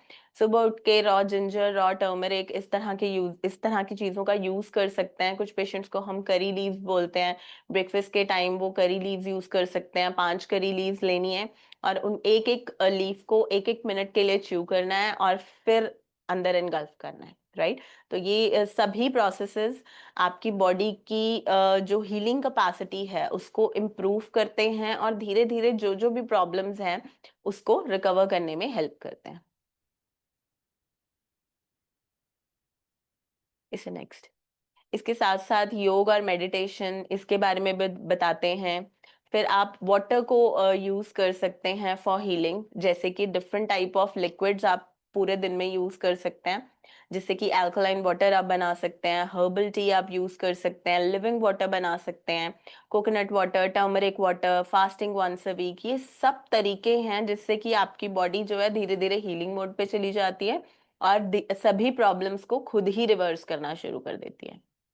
नेक्स्ट, देन ये 5 मिलेट्स के नाम हैं, आप चाहें तो नोट कर सकते हैं। इन 5 मिलेट्स को हर मिलेट को 2-2 दिन यूज कर सकते हैं, जो कि एक स्टैंडर्ड प्रोसीजर है। ये जो मिलेट डाइट है ये ज्यादा इनका जो स्टार्टिंग किया गया है खादरवली जी के द्वारा किया गया है, राइट। तो इन मिलेट्स की इम्पोर्टेंस उन्होंने अपने मैनुअल में बहुत अच्छे से एक्सप्लेन की है। इनसे क्या क्या प्रिपरेशन हो सकती है, जैसे कि हम यहाँ पे भी जो मिलेट्स हैं उनको फर्मेंट करके बनाते हैं। तो कुछ पेशेंट्स ऐसे होते हैं जिनको कि फर्मेंटेड मिलेट्स ही देना सबसे फायदेमंद रहता है, जैसे कि जिनको गट के इश्यूज रहते हैं और कैंसर वाले पेशेंट्स। ऐसे पेशेंट्स में कुक्ड फूड का यूज वैसे ही बिल्कुल कम कर देना चाहिए और उससे ही पेशेंट को धीरे धीरे हीलिंग होती है और उनके गट बैक्टीरिया जो है हेल्दी होते हैं, जिससे कि बॉडी धीरे धीरे हीलिंग मोड में आ जाती है। अब हम एक वीडियो देखते हैं, इससे नेक्स्ट वाली चला दो। ये बिल क्लिंटन जी की है। बेसिकली इन्होंने इसमें प्लांट बेस्ड डाइट की इम्पोर्टेंस बताई है कि उन्होंने कैसे चेंजेस नोट किए when he started with the plant based diet. चला। But I did it for a different reason. I mean, I wanted to lose a little weight, but I didn't dream this would happen. I did it because after I had this stent put in, I realized that, even though it happens quite often after you have bypasses, you lose the veins because they're thinner and weaker than arteries. The truth is that it clogged up, which means that the cholesterol was still causing buildup in my vein that was part of my bypass. And thank God I could take the stents. I don't want it to happen again. So I did all this research and I saw that 82% of the people since 1986 who have gone on a plant-based, no dairy, no meat of any kind, no chicken, turkey. And I eat very little fish. Once in a while I'll have a little fish, not often. If you can do it, 82% of the people who've done that have begun to heal themselves. Their arterial blockage cleans up. The calcium deposit around their heart breaks up. This movement has been led by a doctor named Caldwell Esselstyn at the Cleveland Clinic, Dean Ornish, you know, in California, the doctors Campbell, father and son, who wrote the China study, and a handful of others. But we now have 25 years of evidence. And so I thought, well, since I need to lose a little weight for Chelsea's wedding, I'll become part of this experiment. I'll see if I can be one of those that can have a self-clearing mechanism. We'll see. I hope you're healthy for many years and get to see grandchildren for many years. Me too.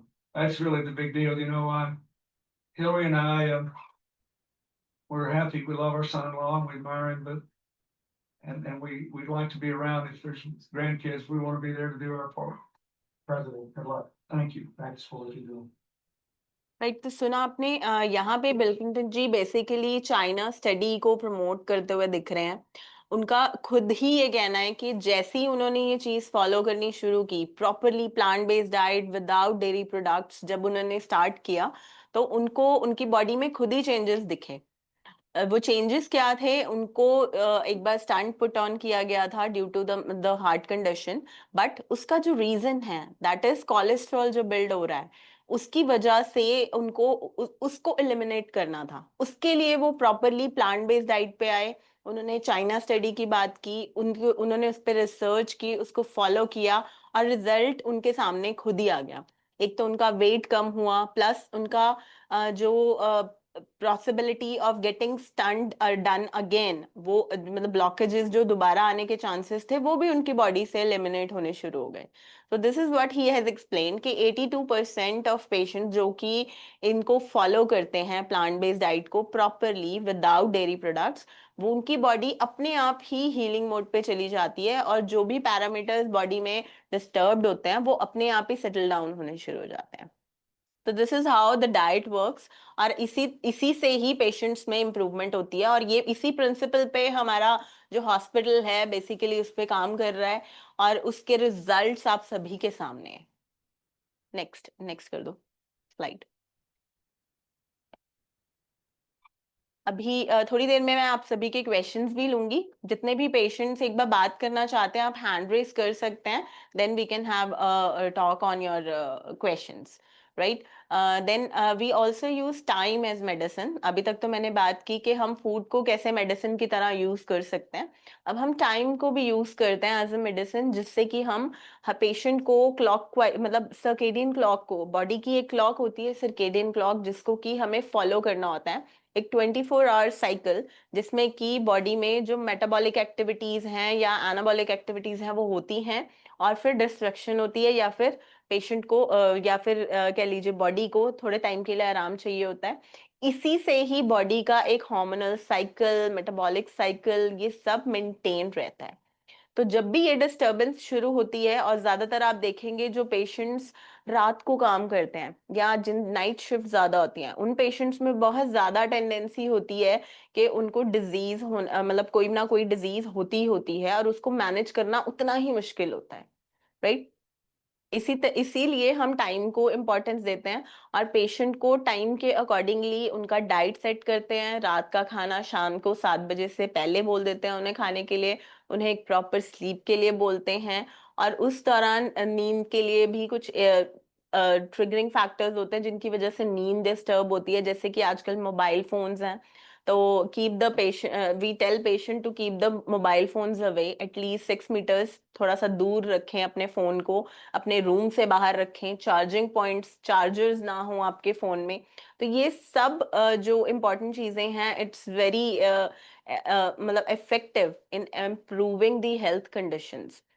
जैसे कि हम patient को screen time कम करने के लिए बोलते हैं, आपके रूम की लाइट डिम होनी चाहिए रात को, जिससे कि आपको नींद आने में आसानी हो और आपकी बॉडी एक रेस्टिंग मोड पे चली जाए। खाना हम पेशेंट को बोलते हैं 7 बजे तक खा लें, और उसके बाद पेशेंट्स को कहा जाता है कि आप तकरीबन 10 बजे तक सो जाएं।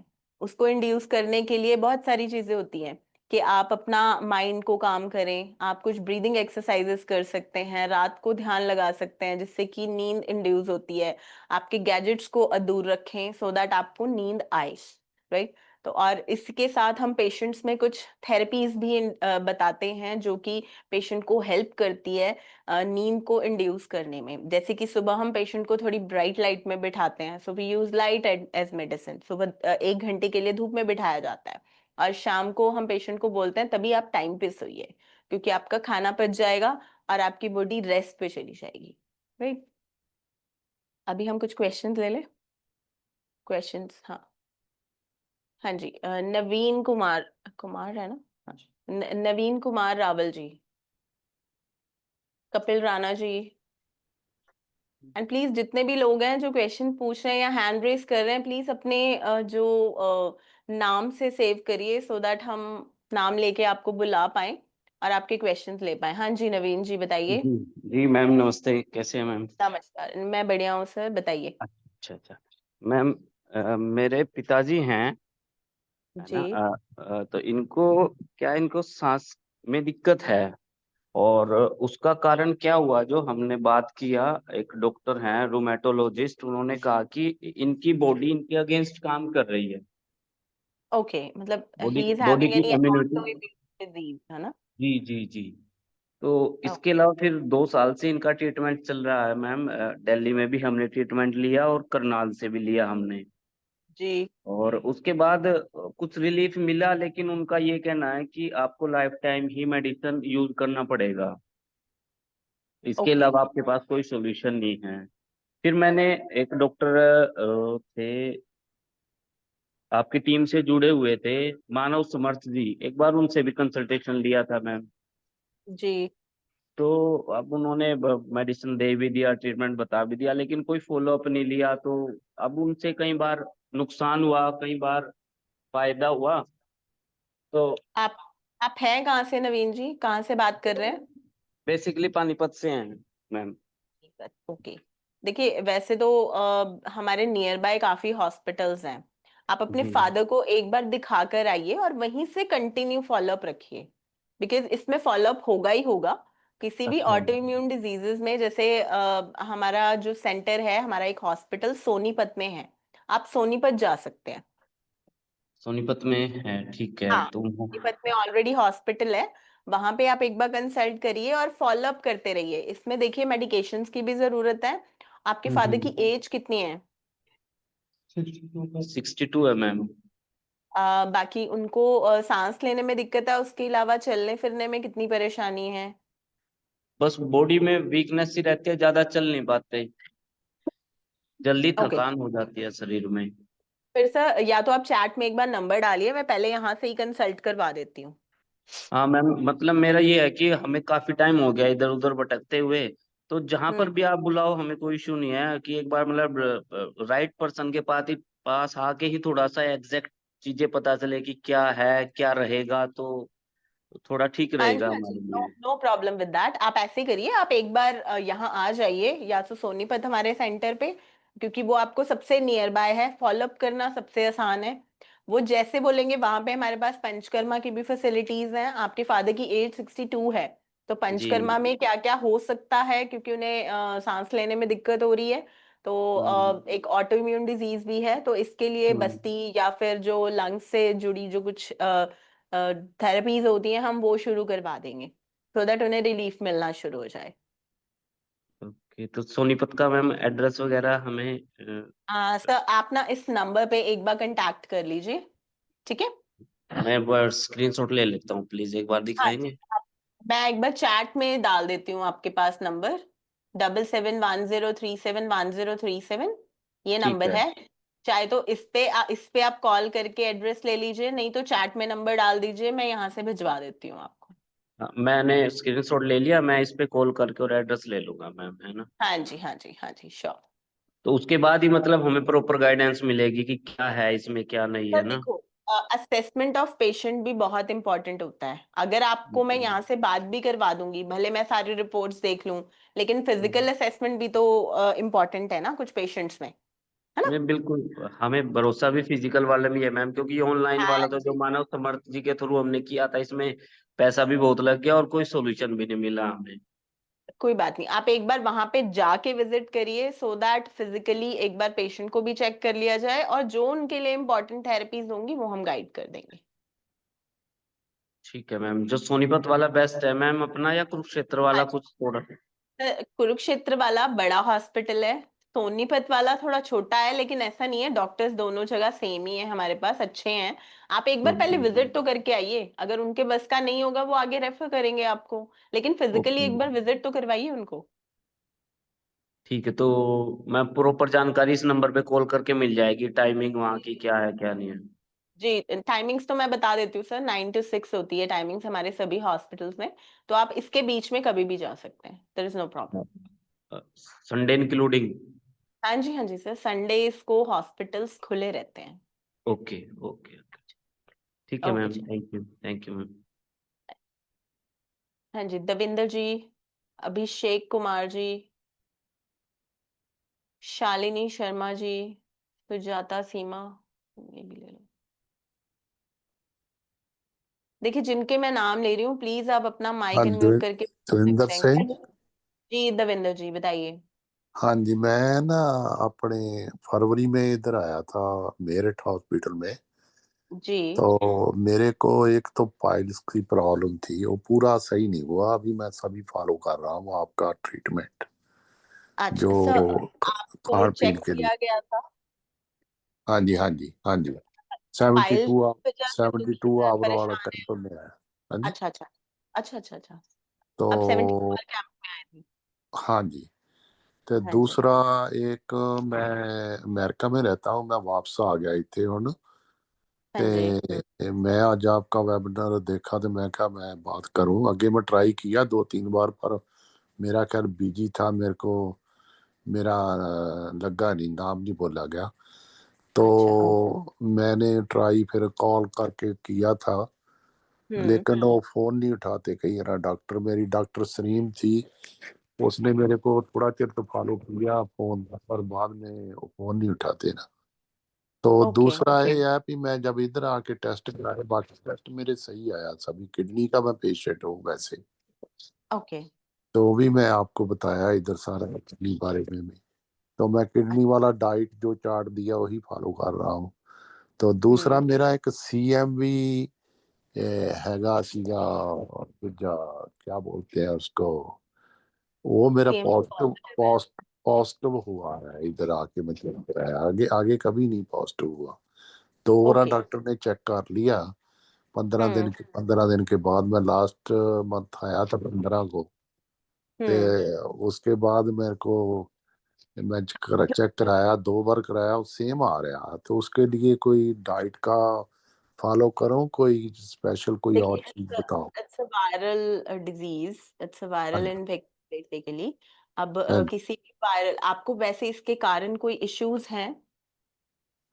कोई नहीं मेरे से कोई महसूस तो नहीं हो रहा डॉक्टर ने भी यही पूछा था कि को महसूस होता है तो वो तो कोई ऐसी बात नहीं है ओके। इसका वायरल लोड भी करवाया आपने क्या? हाँ वो करवाया था मैं आपको भेज दूंगा वो हाँ जी, आप एक बार जो चैट में डाल दीजिए नंबर।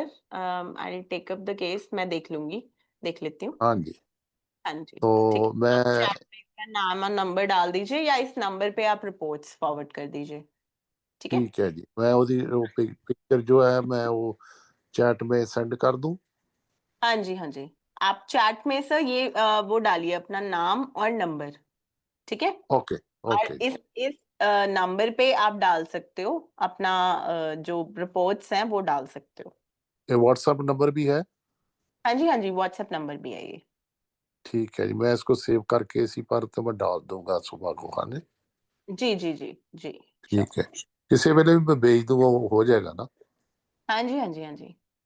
तो दूसरा मेरा वो फाइल्स के बारे में देखना क्या है आगे आपको रिकॉर्ड होगा कंप्यूटर में मेरा ख्याल हाँ जी, एक बार सर बात करेंगे ना, या फिर आपसे डिस्कस करूंगी तो फिर ये चीजें भी डिस्कस कर लेंगे।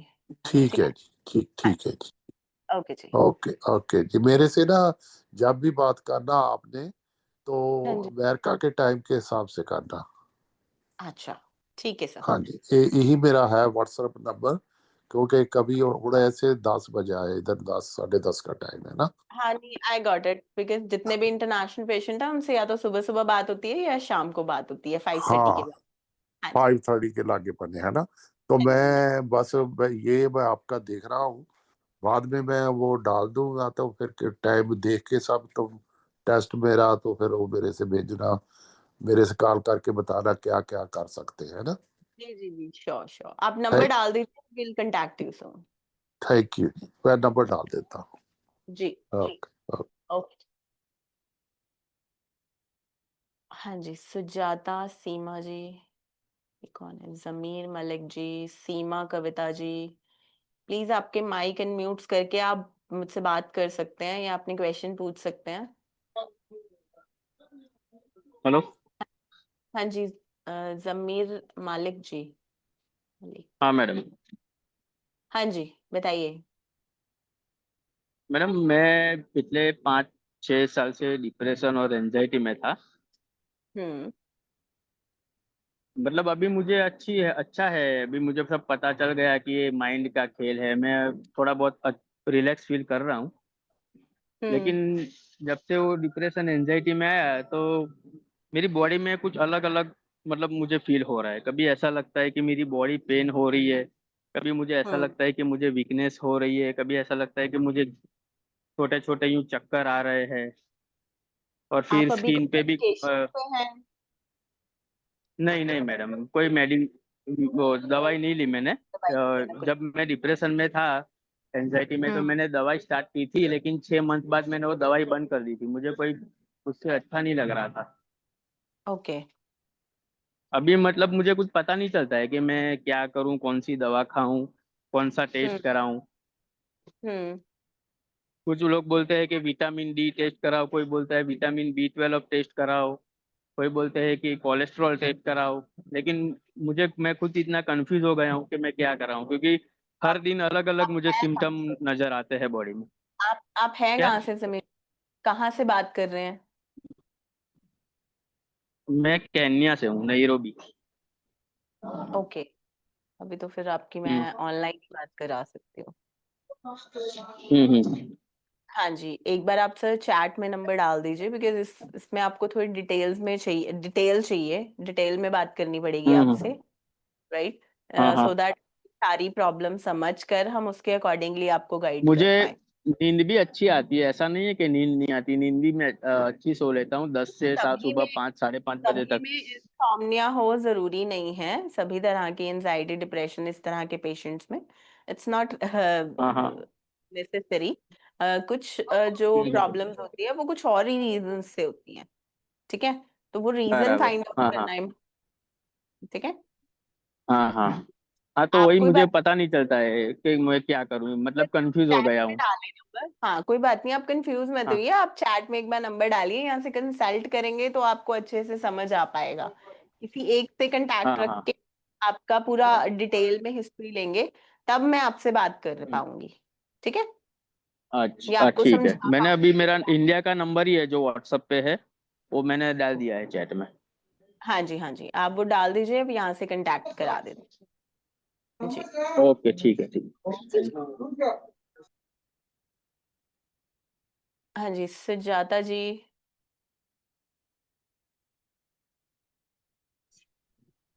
हेलो दीदी। हाँ जी हाँ जी। हाँ हाँ दीदी, मेरा मतलब मेरे जीजा जी का एज 64 है। सो हाँ उनका ना लगभग 3-4 साल से वो ना ठीक से चल नहीं पाते, कमर से नीचे तक का उनका बॉडी वीक है, बट हम्म पैर वैर सब फ्लेक्सिबल है। और ओ- क्या है अभी क्या हो रहा है ना, वो अभी बात करना भी बंद कर दिए हैं।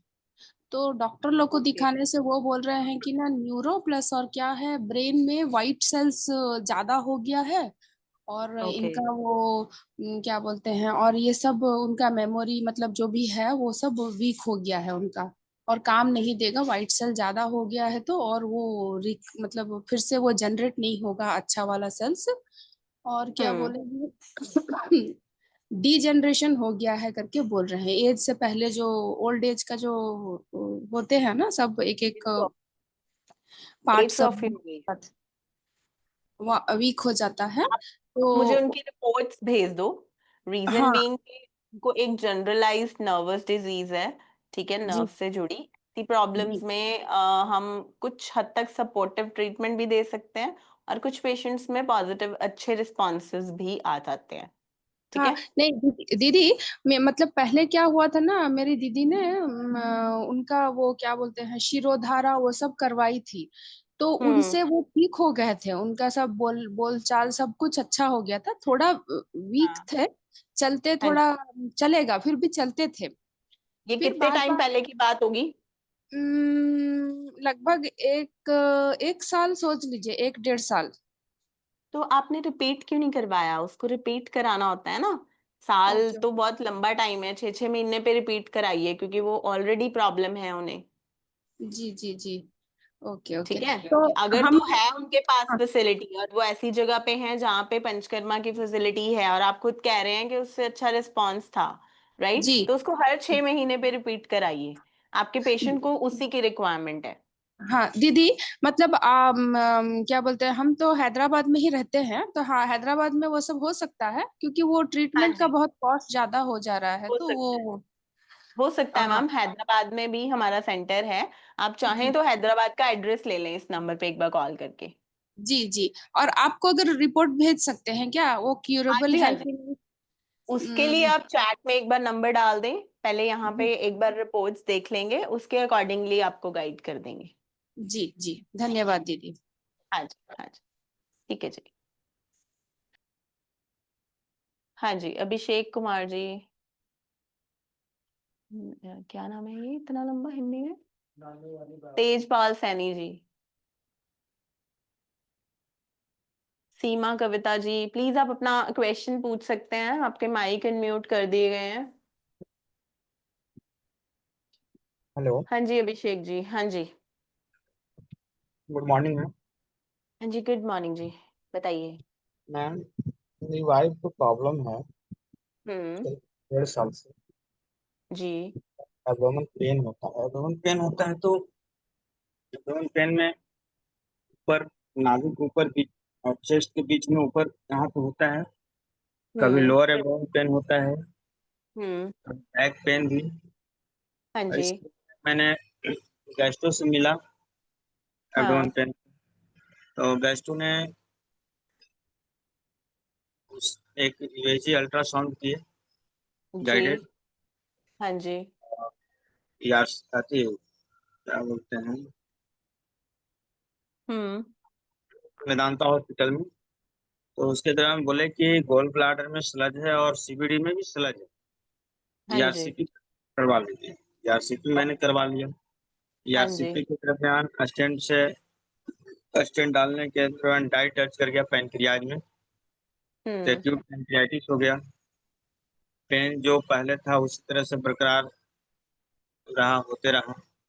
जब पेन हम्म। होती है इतना काफी पेन होता है कि उन्हें मेडिसिन देते हैं तो मेडिसिन से कंट्रोल नहीं होता है, इंजेक्टेबल ही लगाना पड़ता है।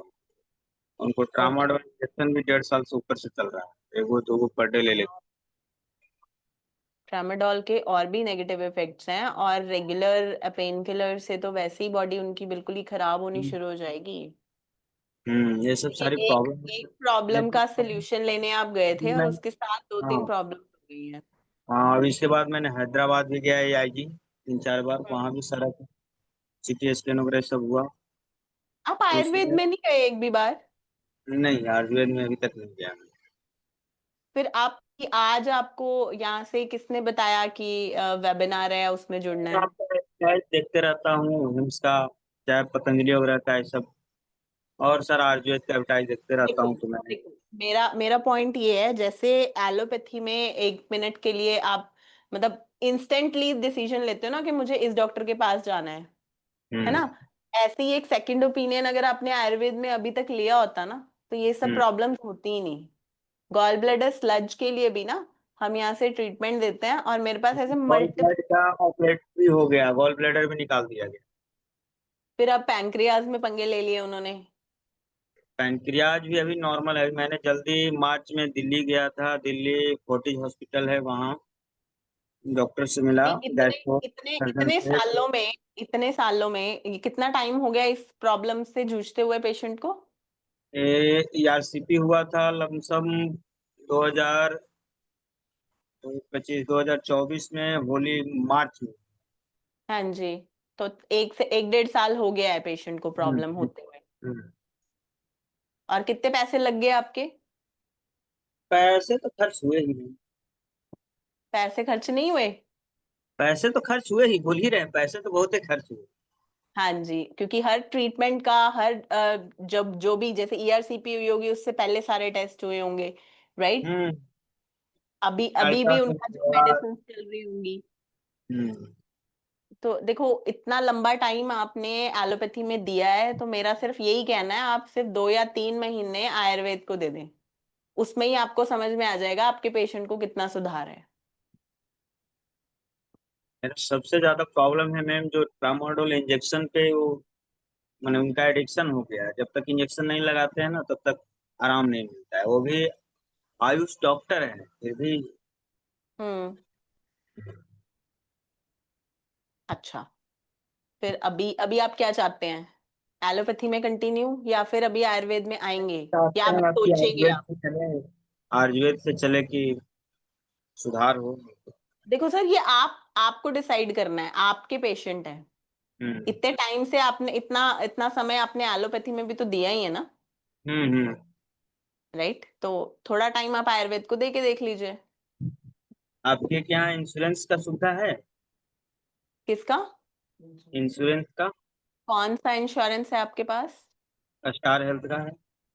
देखिए, स्टार हेल्थ वाले बहुत ज्यादा क्लेम्स पास नहीं करवा पाते हैं। बाकी आप एक बार मुझे अपनी पॉलिसी जरूर भेजिए, इस नंबर पे भेज दीजिए एक बार, मैं यहाँ से इंश्योरेंस टीम में चेक करवा के आपको कंफर्म कर दूंगी। इस नंबर पे एक मिनट नंबर दिखाइए। 7710371037, ठीक है, इस नंबर पे आप भेज सकते हैं। अच्छा ठीक है मैम, इस नंबर पे मैं अपना पॉलिसी कॉपी भेज दूंगा। हाँ जी, क्योंकि फिर हम इंश्योरेंस का देख लेते हैं कि इंश्योरेंस में कितना कवर मिल जाएगा आपको, उस हिसाब से फिर आपको बता देंगे, ठीक है। वैसे और खर्च क्या पहले आएगा मैम? पेशेंट की डिटेल्स चाहिए सर मुझे, पहले खर्चे से पहले मुझे पेशेंट को कंसल्ट करना पड़ेगा। क्या डिटेल्स चाहिए उसका? तो पेशेंट की डॉक्यूमेंट रिपोर्ट था? चाहिए मुझे, रिपोर्ट? पेशेंट से बात करनी है ना, पेशेंट से तो बिना बात हो बात जाएगी। किए। हाँ, तो ऐसे करिए, आप एक बार अपना चैट में नंबर डाल दीजिए, मैं यहाँ से आपका कंसल्टेशन करा देती हूँ, या आप हमारे इस नंबर पे बात करके अपना कंसल्टेशन बुक कराइए अपने पेशेंट का, सो दैट मैं यहाँ से एक बार कंसल्ट करके उनको उस हिसाब से गाइड कर पाऊँ। आप हैं कहाँ से अभिषेक जी? मैं रांची में रहता हूँ।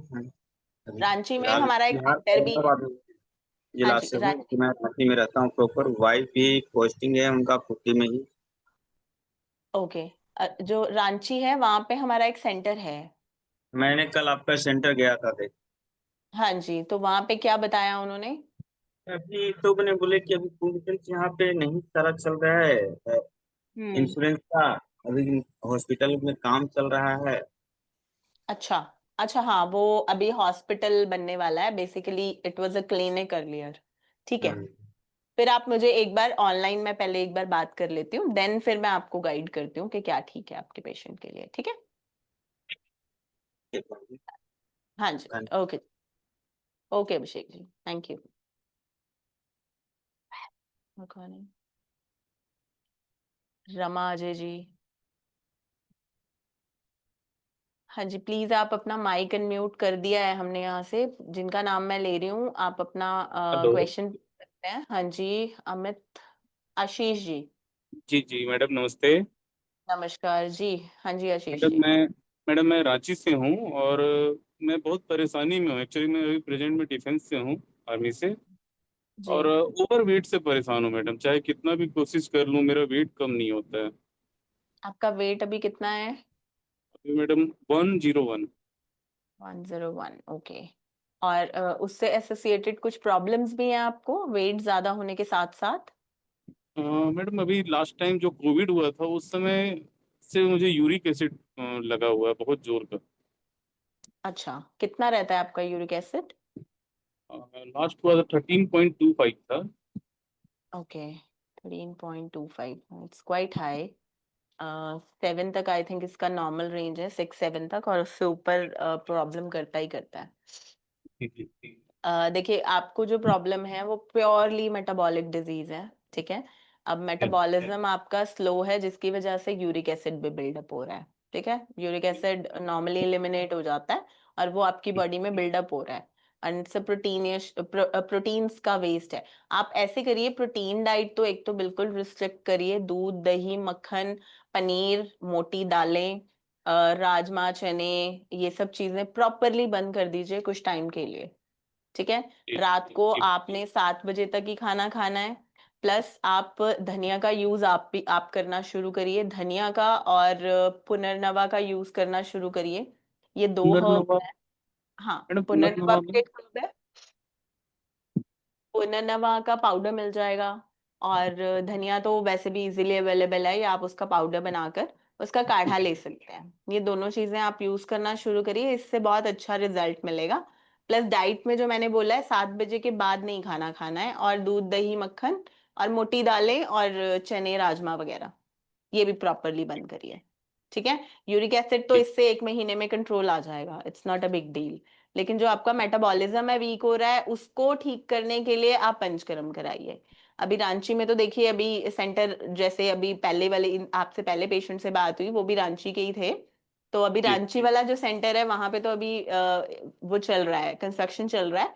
हमारा जो हॉस्पिटल है अभी स्टार्ट होगा वहां पे। तो मैं आपको ऑनलाइन फिर कुछ मेडिसिनल हेल्प दे सकती हूँ, या आप हमारे किसी और सेंटर में आके ट्रीटमेंट या पंचकर्म ले सकते हैं। तो रांची में जैसे मैं छुट्टी जाऊंगा तो रांची में कब तक वो रेडी हो जाएगा जब किसी को मैं दिखा सर सकूं? ये अभी अभी तो कहना मुश्किल है, अभी तो कंस्ट्रक्शन चल रही है वहां पे, क्योंकि क्लिनिक वहां पे ऑलरेडी चल रहा था, उसी को हमने हॉस्पिटल में कन्वर्ट कर दिया है, ठीक है तो मैडम, उसमें थोड़ा पुनर्नवा समय और लगे। धनिया। हाँ, ये दोनों चीजें आप यूज करिए, और डाइट में थोड़ा ध्यान दीजिए। आप वेजिटेरियन है, नॉन वेजिटेरियन है? मैं नॉन वेजिटेरियन हूँ मैडम। अच्छा, फिर नॉन वेजिटेरियन डाइट भी बट आपको बंद करनी बिल्कुल पड़ेगी। नीडेड नहीं है, लेकिन जो भी मिलता है अगर सादा तो भी चल जाएगा, कोई दिक्कत नहीं है। हाँ नहीं, अभी आप कुछ टाइम के लिए बंद करिए, 1 महीने बंद कर दीजिए बस, ठीक है? ठीक है। आपका यूरिक एसिड स्टेबल हो जाए, उसके बाद फिर आप चाहे तो थोड़ा यूज कर सकते हैं। वैसे तो हम पूरे टाइम के लिए, हमेशा के लिए बंद करने को ही बोलते हैं, लेकिन once in a madam while patient ले ही लेते यूरिक हैं। एसिड अभी फिलहाल ऐसा तो है नहीं, अभी तो ठीक है। मीन्स अभी कभी ठीक कभी है। अचानक से शायद कुछ गड़बड़ हो जाने से ऐसा, या कुछ बाई मिस्टेक आप हो जाने से मेडिसिन ले कभी रहे हो उसके लिए? कभी कभी लेते हैं मैडम, हमेशा नहीं लेते हैं, जब बढ़ जाता है तो लेते हैं। ओके ओके, बट उसकी जरूरत नहीं है। यूरिक एसिड को आराम से डाइट से ठीक किया जा सकता है। चलिए, आप ये जो जो मैंने चीजें अभी बताई हैं वो तो करना शुरू करिए, लेट मी सी उससे कितना रिजल्ट आता है, फिर हम आगे ठीक है। देखेंगे। ठीक है? अच्छा मैडम, और एक था, मेरे पापा का जो है लास्ट टाइम एक्सीडेंट हुआ था, उसके बाद पता चला उनके हार्ट के जो आर्टरीज दो डैमेज हो गए हैं और एक 60% ब्लॉक था, ओके, तो उनकी उस रिपोर्ट पे चाहिए पेस होगी। मेकर लगा है। अच्छा। तो अभी अ, उनके लिए कुछ ऐसा वहाँ सुटेबल हो सकता है, तो मैं चाह रहा था दिल्ली की तरफ भेजने के लिए।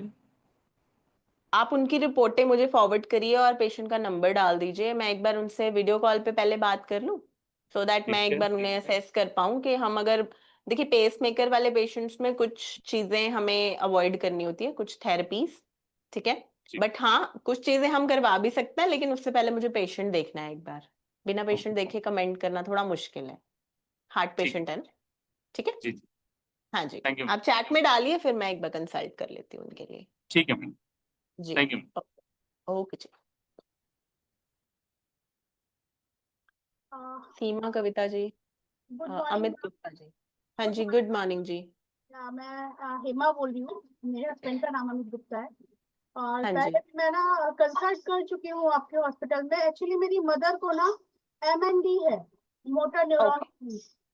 हाँ यस जी। मैम। तो उनकी जो कंडीशन है वो धीरे धीरे बिगड़ती जा रही है। इवन उनकी स्टेम सेल थेरेपी भी हो चुकी, वो यहाँ पे रहती नहीं है, तो मैं आपके हॉस्पिटल में विजिट नहीं हो पाई है हमारी। तो मैम मैं जानना चाह रही थी कि उसको, जैसे मैं आपके हॉस्पिटल में मम्मी को बुलाती हूँ, क्योंकि कंडीशन काफी बिगड़ती गई है उनकी। पहले एक पैर उनका वर्किंग था, फिर अब दोनों वर्किंग नहीं है, अब उन्हें उठा के चलना पड़ता है। तो मैम क्या कुछ अच्छा, ऐसा है कि वहाँ पे मम्मी को रख के उनका ट्रीटमेंट हो और वो ठीक हो सके? क्योंकि अभी वो खाना तो खा लेती हैं थोड़ा थोड़ा, एक दो रोटी, जैसे बहुत प्रॉब्लम होती है, उन्हें प्रॉब्लम बढ़ती चली जा रही है मैम। ओके, देखिए अब ये वैसे भी जो डिजीज है, it's a progressive disease, yes ये मैम। टाइम के साथ बढ़ती ही जाती है, इसे रोक के रख पाना ही सबसे मुश्किल है। अच्छा। देखिए, जो पंचकर्म या फिर हम जो इसमें थेरेपीज हम अपने यहाँ पे करवाते हैं, उससे हम यही कोशिश करते हैं कि डिजीज प्रोग्रेशन रुक जाए एटलीस्ट, यस ठीक है? मैम। तो वही हम कोशिश कर पाएंगे। इस यस। डिजीज में बहुत ज्यादा कुछ कहना पॉसिबल बहुत ज्यादा नहीं होगा, रीजन बीइंग ये बीमारी ही ऐसी है, यस ठीक है? मैम। इसमें रेगुलरली डैमेज होते रहते हैं। मैम ये चीज मुझे पता है, बट मैं चाह रही जैसे कि अगर ट्रीटमेंट से इसकी प्रोसेस को स्लो किया जा सके, जैसे वो खाना अब वही छोड़ें, ब्रीदिंग। वही वही कह रही हूँ मैम, मैं उसकी कोशिश कर सकते हैं, वो हो सकता है, वो उसकी पॉसिबिलिटी है, हो हो सकता, सकता है। क्योंकि अभी उनकी स्पीच भी डिले हो गई है, मतलब बोलने में भी असमर्थ है, वो कम बोल पाती हैं। ओके, क्योंकि इसका कोई और इलाज भी नहीं है एक्चुअली, ये इस है बार प्रॉब्लम। हाँ इस जी। तो चलिए, एक बार मैम आप चैट में एक बार नंबर डालिए और पेशेंट का एक वीडियो, शॉर्ट वीडियो बनाकर भेज सकती हैं, that will be effective, and उनकी रिपोर्ट्स। मैम आप अगर कहेंगे तो मैं वीडियो कॉल पे उनकी बात करा सकती हूँ आपसे। हाँ, वो करवा दीजिए, आप एक बार नंबर डाल दीजिए अपना चैट में, सो दैट मैं पेशेंट और आपसे एक बार कंबाइन करके एक बार वीडियो कॉल पे बात कर लेंगे। पेशेंट मेरे पास नहीं है, वो मेरी मदर है, ओके। बुंदेलखंड में है वो, और मैं दिल्ली में। तो मैं नंबर उनका दूं या अपना दूं, मतलब उनको मैं बता दूंगी तो आप भी कॉल पे रहिएगा सो दैट आप सुन पाए, तो फिर एक कंबाइंड वीडियो कॉल कर लेंगे एक टाइम फिक्स करके, ठीक मैं है? अपना नंबर आपको चैट में शेयर कर देती हूँ। जी जी जी जी, कर दीजिए मैम शेयर। ओके जी, okay ma'am, thank you so much. Okay जी, ओके। और कोई नए पेशेंट्स देख रहे हेलो हैं? हेलो।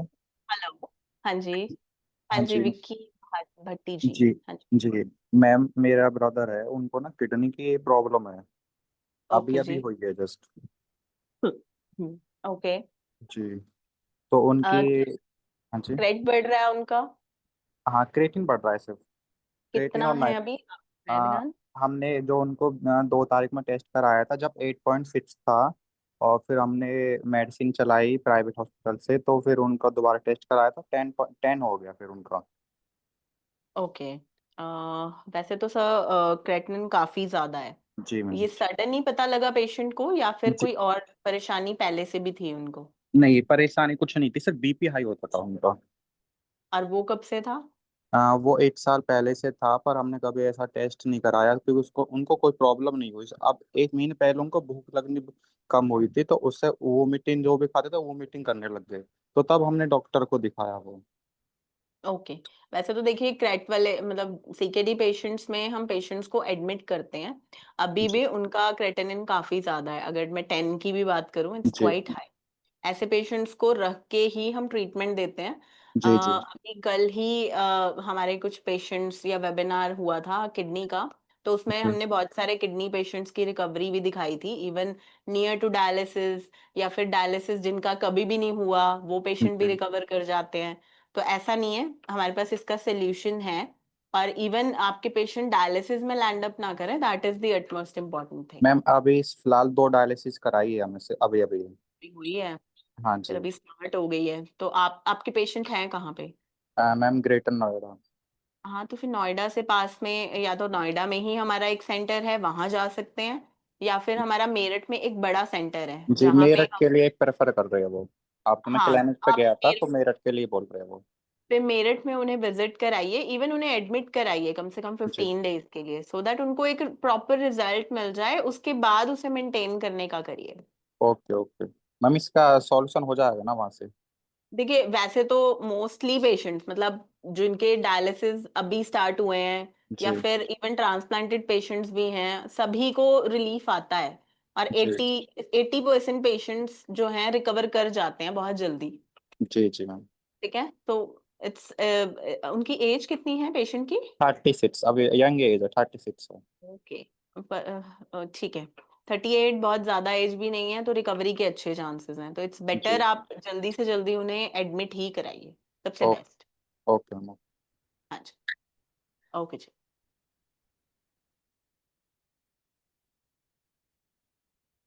वो दिखा दो पीपीटी। अभी मैं आपको कुछ वीडियोस दिखा देती हूँ, हमारे कुछ ऐसे पेशेंट्स, जैसे कि बहुत सारे पेशेंट्स के ऐसी डिजीजेस भी हैं जो कि हमें बता रहे हैं कि उन्हें किडनी डिजीज है। तो ऐसे बहुत सारे ऐसे पेशेंट्स जिनको सीरियस प्रॉब्लम्स हैं, कैंसर, किडनी या इस तरह की दिक्कतें, वो भी हमारे यहाँ रिकवर होते हैं। राइट, ऐसे ही कुछ और पेशेंट्स हैं, जैसे 12 साल का बच्चा, उसको शुगर की प्रॉब्लम थी, उसको कैसे रिकवरी मिली ये हम इस वीडियो में देखते हैं। चला दो। शुगर के नाम पर जहाँ पर सालों साल दवाइयां चलाई जाती हैं, बड़े से बड़े लोग, बड़ा हो या बुजुर्ग, हर कोई ताउम्र दवाई के सहारे शुगर को कंट्रोल करने की नीति रखता है। वहीं दूसरी तरफ केवल 12 साल के बच्चे ने शुगर को मात दे दी है 1 महीने के अंदर, जहां पर एक दिन के अंदर 3 से 4 बार 20 से 22 यूनिट इंसुलिन का सहारा लेना पड़ता है। वहीं केवल डॉक्टर विष्णु राय चौधरी जी और आचार्य मनीष जी के इंटीग्रेटेड हॉस्पिटल हिम्स के अंदर आने के बाद में इन्होंने खाली डीएपी डाइट से उस शुगर नाम की बीमारी को 10 दिन के अंदर दूर करके रख दिया है, हटा के रख दिया है। मुलाकात करते हैं जयंत की माताजी और पिताजी से। आप बताएं कि आखिरकार कब पता चला आपको, और क्या क्या उसके बाद में आपने देखा, डॉक्टरों के पास गए, क्या महसूस किया, डॉक्टर ने क्या बताया, और जब आप डीएपी डाइट स्टार्ट की तो उसके बाद में इसकी बॉडी के अंदर क्या लाभ मिला? सर हमें अगस्त 2021 में पता लगा था कि बच्चे को डायबिटीज हो गई, तो वहाँ पे 3-4 दिन हॉस्पिटल में रखा गया था और इंजेक्शन शुरू किए गए। तो वहाँ के बाद हम बहुत सारे सोनीपत के भी, बीजे के भी और हिसार भी कई जगह हम गए, लेकिन सभी डॉक्टर्स ने इसका इंसुलिन ही इलाज बताया। लेकिन जब से हमने डीआईपी डाइट स्टार्ट सितंबर में ही स्टार्ट की थी, और तब उसके 10 से 12 दिन के अंदर इसकी जो इंसुलिन मिल जाती है वो बिल्कुल बंद करनी पड़ी हमें। सुबह इसकी जो शुगर है वो बिल्कुल नॉर्मल आने लगी, और ये तब से लेके आज तक मतलब 2 साल हो गए हैं, तो ये इंसुलिन फ्री है, तो नहीं लेना पड़ता हमें भी। और इसका जो डाइट है उसको फॉलो करने से सिर्फ इंसुलिन बंद नहीं हुआ, इसका जो स्टेमिना काफी बढ़ गया है।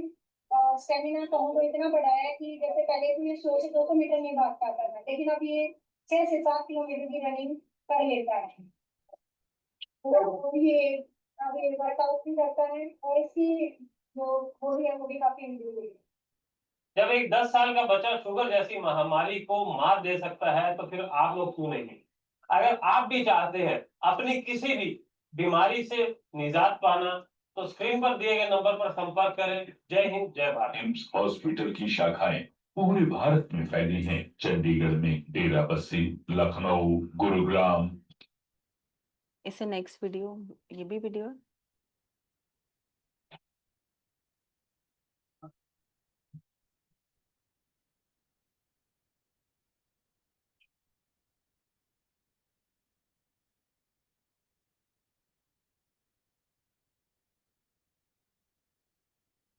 ये वीडियो बेसिकली डायबिटिक पेशेंट्स को जो नीम करेला थेरेपी की जाती है, ये उसकी वीडियो है। इसमें बेसिकली पेशेंट्स नीम और करेले को मथ रहे हैं अपने पैरों से। तो ये सभी डायबिटिक पेशेंट्स जिनकी शुगर काफ़ी हाई रहती है, उसमें बहुत अच्छा रिस्पांस देते हैं और इंस्टेंटली शुगर को डाउन करने के लिए बहुत ही इफेक्टिव है। तो जितने भी डायबिटिक पेशेंट्स अभी जुड़े हुए हैं, तो ये थेरेपी काफ़ी इफेक्टिव है और ये आप घर पे आराम से कर सकते हैं। और इससे डॉक्टर सेरीन के नीचे वाली जो वीडियोस हैं वो क्या है? अच्छा, ये अश्विनी उपाध्याय जी की वीडियो वो चला दो, इससे ऊपर वाली। मेरे पिताजी का घुटना खराब हो गया, मैंने एम्स में दिखाया, बोले घुटना ट्रांसप्लांट करना पड़ेगा। राम मनोहर लोहिया में दिखाया, बोले घुटना ट्रांसप्लांट करना पड़ेगा। मैंने एक बड़े दिल्ली के प्राइवेट हॉस्पिटल में दिखाया, टॉप के डॉक्टर को, उन्होंने बोला इलाज करना पड़ेगा। हिम्स में गए चंडीगढ़, 10 दिन रहे, आराम से चल रहे, बढ़िया घुटना ठीक हो गई। इसी तरीके से एक मेरे जानने वाले, उनकी डायलिसिस हो रही थी किडनी की, और वो हिम्स डेरावासी गए चंडीगढ़ में, हिम्स एक हिम्स है चंडीगढ़ में, कुछ नहीं हुआ, डायलिसिस बंद हो गई, बढ़िया आराम से काम कर रहे हैं, और वो भी कितने में, कुछ हजार में। राइट, तो इससे पहले जो पेशेंट लास्ट में अभी जुड़े थे उनके लिए मैंने ये वीडियो प्ले की थी। तो बेसिकली डायलिसिस वाले पेशेंट्स में भी बहुत अच्छा सुधार है। ऐसे बहुत से मल्टीपल प्रॉब्लम्स हैं, जब डॉक्टर्स बोल देते हैं कि आपको सर्जरी करानी है या इसके बाद यही सोल्यूशन है, उसके बावजूद भी बहुत सारे सोल्यूशंस पॉसिबल हैं। लेकिन अगर आप कंसल्ट करेंगे किसी और पैथी में तो ही आपको उसका सोल्यूशन मिलेगा। तो ये सभी से ही रिक्वेस्ट है कि जितने भी पेशेंट्स, जिनको भी घर में जो रिश्तेदार हैं या फिर कोई आपके फैमिली मेंबर्स हैं जिन्हें कोई भी प्रॉब्लम्स हैं या हेल्थ रिलेटेड इश्यूज हैं, तो सबके लिए एक बार आयुर्वेदिक कंसल्टेशन लेना सबसे इम्पोर्टेंट है। Right, so I think that's all for today. बाकी जितने भी पेशेंट्स रह गए हैं, जैसे एक पेशेंट शारदा वशिष्ठ है, वो पेशेंट आपको, मैम कोई ब्लड स्किन रिलेटेड इश्यूज हैं, आप एक बार चैट में नंबर डाल दीजिए।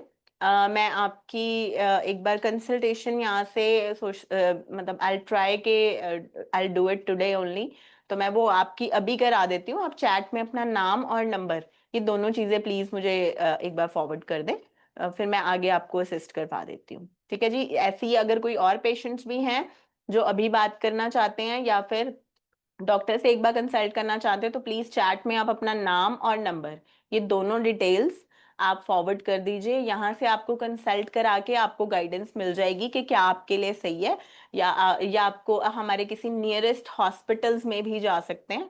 ऑल ओवर इंडिया हमारे अप्रॉक्सीमेटली 49 हॉस्पिटल्स हैं।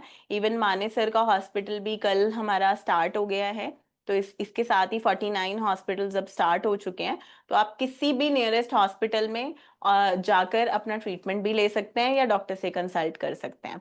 किसी भी हॉस्पिटल के एड्रेस डिटेल्स इन सब के लिए आप इस नंबर पे कांटेक्ट कर सकते हैं या अपनी डिटेल्स व्हाट्सएप नंबर पे डाल सकते हैं। You can share a voice note, आप अपनी रिपोर्ट्स डाल सकते हैं, वीडियोस डाल सकते हैं, सो दैट उसके अकॉर्डिंगली आपको सही गाइडेंस मिल पाए।